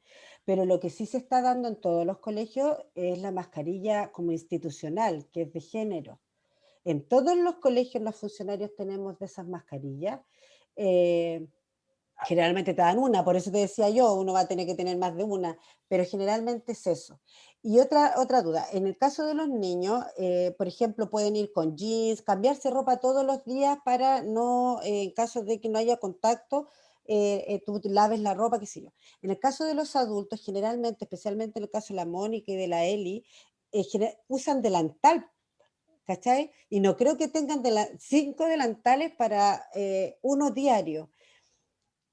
Cuando uno, por ejemplo, ya llega a la casa o se va del trabajo, yo me echo el isofor. Cada vez que yo salía de una visita domiciliaria me echaba el isofor, porque, no sé, uno supone. Pero, ¿cómo lo hacemos? ¿Sí hay que lavar, por ejemplo, los delantales todos los días? ¿Sí te tienes que cambiar? ¿Cómo lo hacemos los adultos, digamos, en ese caso? Lo ideal en este caso, en la parte de prevención se recomienda obviamente cambiar el delantal, lavarlo, llegar a lavarlo directamente, terminar la jornada laboral y llegar a lavarlo. No es lo mismo, a ver, yo voy a rociar un poco de alcohol, o sea, bien digo, de alcohol en una superficie, en una sala de clase, no es lo mismo que yo haga una limpieza por arrastre, ¿ya? Que yo limpie la superficie. Es eso lo que se pide para que el bicho desaparezca, limpiar la superficie propiamente tal. Entonces, si yo voy, tengo el delantal y le echo el isofor o le echo alcohol, lo que tenga, eh, no es lo mismo como que, obviamente, sacar el bicho por arrastre y esta es la única forma que lo hace, es el agua a través del lavado, digamos, continuo de la prenda. Sería ideal, en este caso, ir cambiando, no sé, 1, 2, tener 2 delantales, 3 ojalá, para poder ir cambiando diariamente, porque el bicho se transporta, entonces ya se está comprobando que dura mucho tiempo en el aire, en el ambiente, y por ende hay riesgo de contaminar inclusive a la gente que llega en la casa. En lo posible termina la jornada laboral, se sacan el delantal, ¿cierto? Lo giran, lo que estaba hacia el exterior queda hacia adentro, lo envuelven, ojalá en una bolsita sellada, lavado de manos, todo lo demás, llegan a la casa inmediatamente, obviamente, a la lavadora para que pueda poder botar el bicho, digamos, por arrastre. Eso es lo que se recomienda. Ahora, ojo, que muchas veces, ahora si fuera de plástico, ¿cierto? Como de hule, lo que se están usando, lo que usamos nosotros, eso sí pueden ser sanitizados en el lugar, obviamente rociándole algo, ¿cierto? Para que poder eliminar parte del bicho, pero ¿por qué? Porque cae por arrastre, o sea, uno le echa al delantal, cae todo ese líquido y ya el bicho debiera ir desapareciendo, pero en los géneros se mantienen. Así que no hay una forma, digamos, clara como sacarlo. Oye, por ejemplo, en los colegios, tanto el ministerio, siempre nos han informado que lo obligatorio es la mascarilla, no el protector facial, eso que son como lentes. Varios profesores han comentado de que ellos consideran que eso debiese ser obligación. Yo salgo a visitas domiciliarias con ese protector y la mascarilla, evidente. ¿De verdad protege? O si, por ejemplo, si yo usara lentes, no necesitaría usar ese protector porque no me llegaría a los ojos. No, es que se recomienda igual el protector facial. El protector facial es importante porque aparece que el bicho entra también por la conjuntiva, ¿cierto? La que tiene la cinta mónica que está presentando. Es importante porque entra. Entonces, eso de que solamente la mascarilla, sí, hasta cierto nivel, pero cuando uno anda en vía pública, cuando uno va a hacer un trámite, manteniendo el distanciamiento, pero en un lugar donde van a haber 15 personas, 12, no sé cuántos por sala, es recomendable. En este caso, si es que cada uno pudiera comprarse y protegerse con el protector facial sería ideal, porque esos son los elementos de protección personal que se exigen a nivel, digamos, de protocolo. No sé por qué ahora dicen que solamente la mascarilla, entonces ¿Y ahí hay puede ser solo un, el protector facial? No. no se recomienda porque Solo las este gotitas de no. micrones que salen, Ya. no se recomienda porque salen y obviamente el aire, el viento, digamos, mueve este bicho y obviamente pueden ingresar por la parte baja o por la parte alta, en este caso del protector. Por eso mascarilla y tiene que ser el protector facial en lo posible. ¿Y Siempre, cómo en lo limpiamos posible. el Ojalá. protector? Porque yo le echaba lisofor y le pasaba un pañito. Cada vez que salía de una casa limpiaba y ¿está bien? ¿Lisofor, alcohol o algo así? ¿O hay que lavarlo? Eh, Sí, en lo posible, ojo que el isofor elimina, no elimina 100%, el isofor elimina un tipo de coronavirus que estaba anteriormente, ya que uno lo lee y dice elimina coronavirus, no sé cuánto. Lo ideal sería en este caso el alcohol, ya. En spray uno lo echa en una botellita, ¿cierto? Y le echa el escudo facial. Ahora, si tuviéramos los recursos y estas toallitas que son húmedas, ¿cierto? La mojamos y la vamos pasando por arrastre, ¿cierto? Al protector, lo vamos pasando y eliminamos la toallita. Si lo pudiéramos hacer con guantes, mejor. Si no, eliminamos la toallita, colgamos el protector para que se seque, lavado de mano en forma inmediata. Esa es la mejor forma de limpiar en este caso el protector como tal. A mí me habían dicho que con jabón, lo ideal con harta espuma de jabón, que la espuma ayudaba mucho. Es que, Yo no sé si será verdad. mire, yo no sé si la espuma propiamente tal, porque el jabón sí, obviamente como un desinfectante, como ayuda obviamente a eliminar parte, porque el coronavirus en nuestro organismo se elimina con agua y jabón. Eso es lo que siempre hemos entendido. Ahora, los productos químicos que se están utilizando también obviamente ayudan bastante, pero si no tuviéramos ningún otro recurso más, tendríamos que hacerlo a través de jabón, pero siempre acuérdense que todo es por arrastre. Lo ideal es eliminar el bicho de la superficie, no sacamos nada de echarle porque el bicho se mantiene y después se secó y el bicho queda ahí. Entonces lo ideal es eliminar el bicho por arrastre, botamos. Esa es la forma. Ahora, dentro del contexto, a ver, yo lo que quiero que entendamos, tampoco está todo 100% clarificado y eso nos va a suceder cuando ingresemos a las salas de clase, cuando entremos al establecimiento. Fabiola recién decía que las mascarillas de género, pero si las mascarillas de género cumplen la normativa vigente, o sea, no es llegar y usar cualquier mascarilla, entonces los niños, te sabes que pueden ingresar, algunos van a llegar quizás con unas trompas, y el niño a lo mejor de menor recurso, o no sé, el que no se preocupe mucho va a llegar con una mascarilla que la encontró por ahí, se la colocó y listo. Pero cumple la función del aislamiento, de que el bicho no penetre o el bicho no salga, porque a veces puedo andar con la mascarilla, pero estas son como unas mallitas que hay, que yo al hablar sale igual de todas formas el bicho. Entonces, todo eso nosotros es lo que tenemos que estar preocupados cuando veamos a los niños, verificar que sea la mascarilla, que cumpla los requisitos fundamentales para que no nos contaminemos a futuro. Chiquilla, ¿tiene alguna duda? Varias.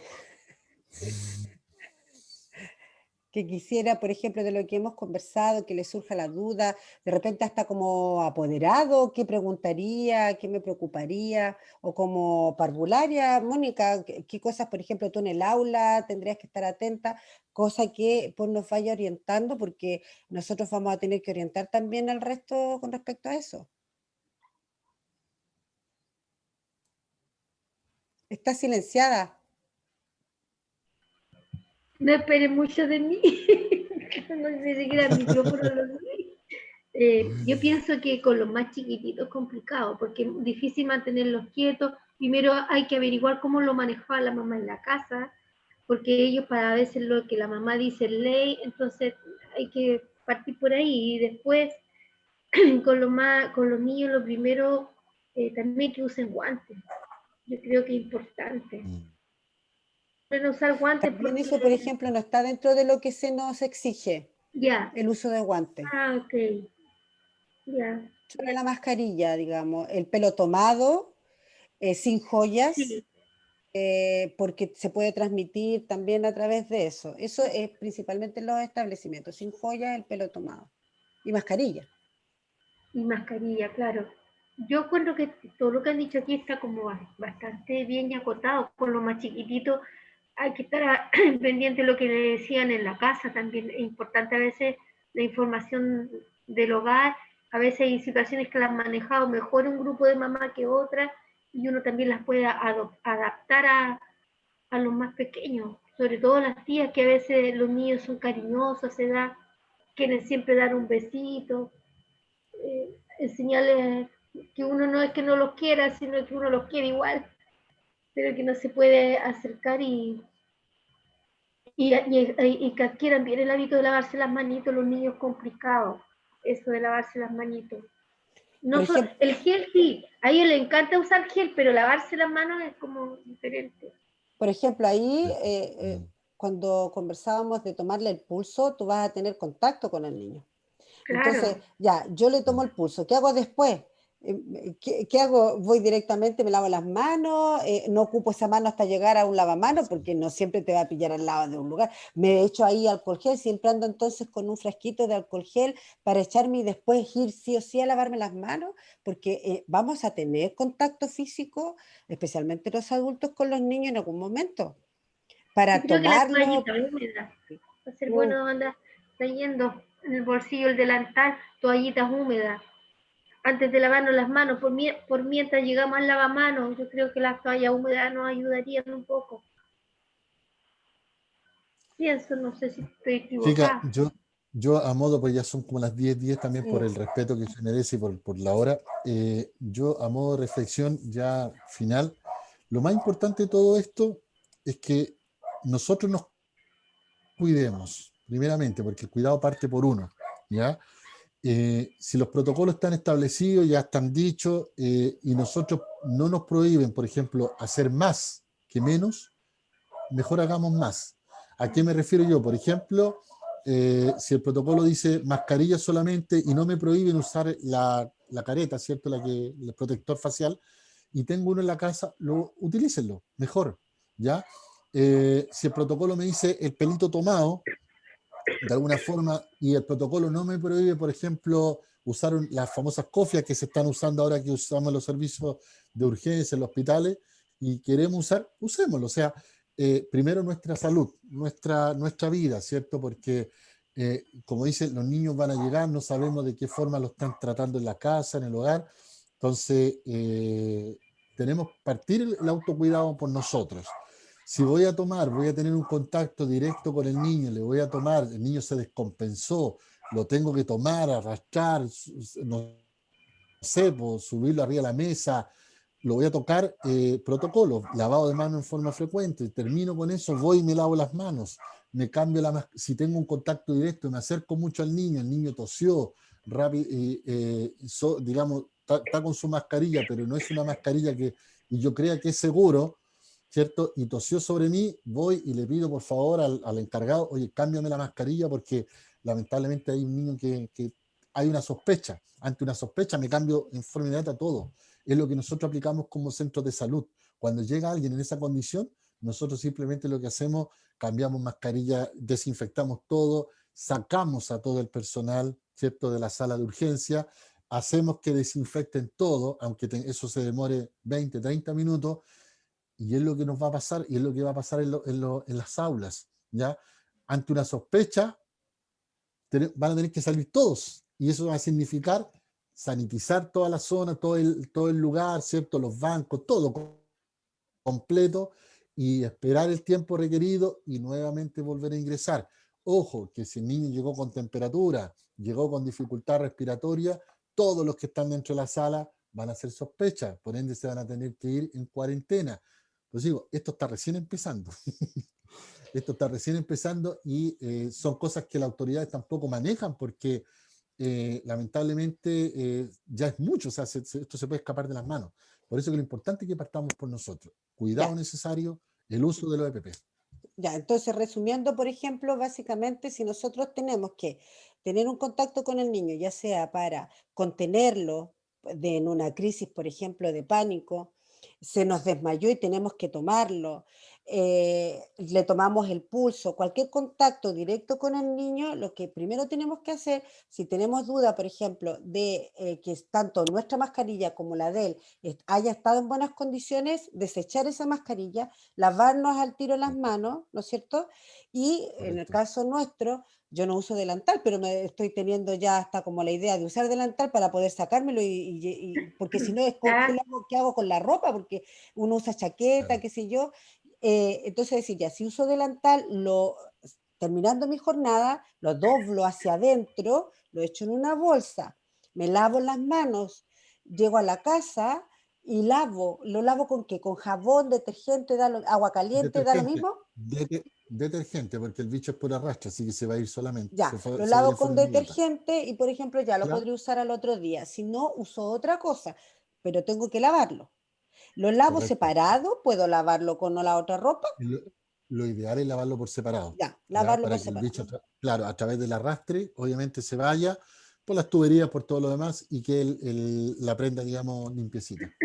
Y si no me lo prohíbe el protocolo, que nunca te va a prohibir ciertas cosas el protocolo, sino porque pone lo básico, si no me lo prohíbe, ideal el protector facial, que lo limpio, ¿no es cierto?, con alcohol siempre por arrastre, y si puedo usar guantes, porque no me digan que no, sino que el colegio no te lo va a entregar. Si nosotros podemos, ya compramos guantes y usamos guantes dentro, ya. ¿Y el guante lo puedo usar todo el día? Mientras, todo, o sea, porque el guante obviamente tú te vas a mover, vas a hacer varias cosas, por ende, si el bicho está alojado en el guante propiamente tal, va a desparramar el bicho, pero después llega, lo sacas y lavado de manos. ¿Ya? Pero Si me el lavo las guante manos no, con los guantes, ¿no? el guante, o sea, lavarse las manos con el guante propiamente tal, por arrastre el bicho, si son los guantes de látex, obviamente el Mm, bicho también va a ya. empezar a desaparecer. Se podría, pero lo ideal después botar, eliminar y obviamente lavado de manos frecuente. Ya, claro. y ¿Ya? en caso de, por Pero ejemplo, que un niño no le hayan tomado la temperatura y nosotros tengamos de estos termómetros que parecen pistola, nosotros se lo tomemos en el cuello o en la frente porque en la muñeca está muy lejos de la temperatura corporal. correcto, Ya, justamente, lo posible en el cuellito, sino en la frente, ¿ya? súper, Por lo ya. mismo, porque la otra ya es extremidad exterior, entonces ya se va a perder la temperatura propiamente tal. Mi pregunta es, Fabi, los centros educacionales van a tener PENS durante las jornadas? ¿No sabes? Yo sé de algunos colegios sí, pero de otros que nunca lo han considerado. Los funcionarios somos los que vamos a tener que salvar la plata, digamos, y yo creo que eso se da en la mayoría. Ya no, de las experiencias que hemos conversado con otros colegas de otros colegios, algunos sí, otros no lo tienen considerado. Ni siquiera ¿Qué una cosa? persona, contar con un TENS, un paramédico, por decirlo así. Ah, ¿Ya? ya. Y es más, ni siquiera a veces se tiene considerado, y eso como funcionario uno podría empezar a solicitarlo, que por último se nos capacite a algunos, porque a veces no tenemos ni siquiera un funcionario capacitado. Entonces, también eso uno como trabajador después lo puede consultar, y es más, sería súper útil decir aquí quién, por ejemplo, tiene conocimientos en primeros auxilios, por último, como para saber en caso de a quién acudir, con quién consultar, pero los protocolos van más dirigidos a quién es el responsable. Por ejemplo, ¿quién es el responsable por ejemplo, en mi colegio, no sé por qué, los responsables de estar con el niño COVID es la dupla psicosocial? Estoy calada porque me pusieron a mí, entonces nosotros tenemos que estar ahí mientras se llama al apoderado y se llama a un centro asistencial. Pero yo no estoy capacitada, no he sido capacitada para, por ejemplo, nosotros decíamos, si el niño vomita, ¿qué hago? ¿Cómo lo atiendo? ¿Lo atiendo? ¿Quién limpia ese vómito? ¿Cómo se limpia el vómito? Si el niño, por ejemplo, se asusta, porque puede ser, yo me asustaría si y empiezo a llorar, lo contengo de afuera, a 1 metro me pongo, estoy en la misma sala, son hartas cosas que a uno le surgen y que no está conversada. Ya no son cosas, Sí, como bien tú dices, vamos a llegar, hay protocolos establecidos con lo básico, pero vamos a llegar a ver cómo se va a hacer todo esto, porque no está esos detalles así tan específicos y tan necesarios, no están Necesarios. necesariamente todo establecido. perfecto, exactamente, eso es verdad, porque el momento que alguien esté con una sospecha dentro de la sala, la aula, significa que todos van a tener que aplicar protocolo de forma inmediata. Entonces, tienen que abandonar la sala, aislar a los otros niños porque ya fueron contacto directo. Entonces, es un sinfín de cosas que se van a producir. Pero lo importante, como les digo, lo primero es protegernos nosotros, ¿ya? Porque nuestras vidas valen. Entonces, y lo demás se va viendo ya después con calma con lo que suceda con el niño propiamente tal. La próxima semana vamos a ver netamente lo que es reanimación cardiopulmonar, ya que eso es por ley, que deberíamos saberlo todos ahora, en la nueva ley. Y vamos a ver la diapositiva, ya, porque esta vez no pudimos mostrarla, pero lo ideal es aplicar y la nueva normativa, cómo viene aplicado por el nuevo protocolo COVID, ¿ya? Para que lo ¿Qué día tengamos va en a ser? consideración. El día lo vamos a confirmar porque lamentablemente, porque yo, por ejemplo, trabajo con sistema de turno, entonces justo, mire, les voy a contar algo. Hay un CEFAM que se fue en cuarentena total, el CEFAM de las ventanas. Entonces, la gente de Puchuncaví tiene que, por ejemplo, ahora apoyar ventanas para no dejar solo esta zona. Entonces, nos han ido cambiando toda esa ambigüedad en este momento, pero yo les voy a confirmar de aquí, hoy día estamos a viernes, de aquí al domingo le puedo confirmar y decir tal día lo vamos a hacer. ¿Les parece?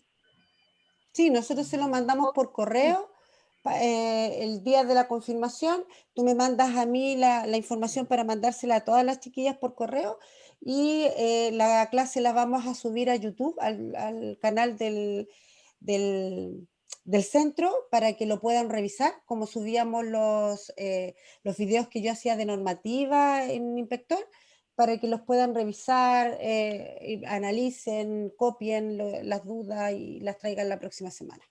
¿Ya? A mí Perfecto. se me olvidó, Fabi, hasta la clave para entrar. No me Ya, acuerdo el nombre de la plataforma tampoco.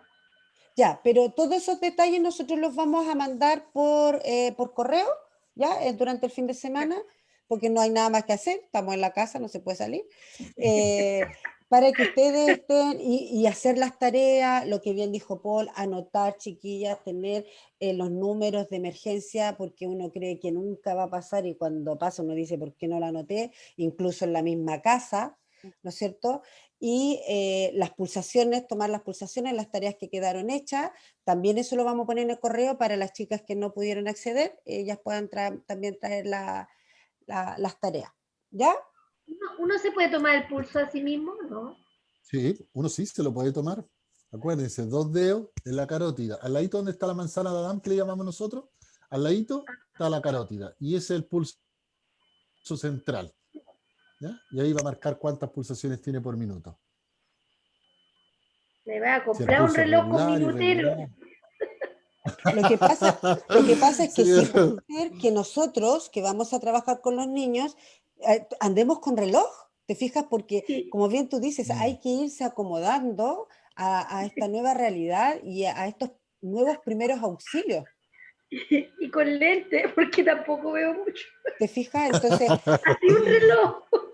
por correo les vamos a mandar el material, les vamos a mandar el link para que puedan acceder a la clase. Hay que hacer las tareas, yo también las voy a hacer, y la confirmación de qué día va a ser la clase. ¿Ya? Perfecto, no hay problema. Súper.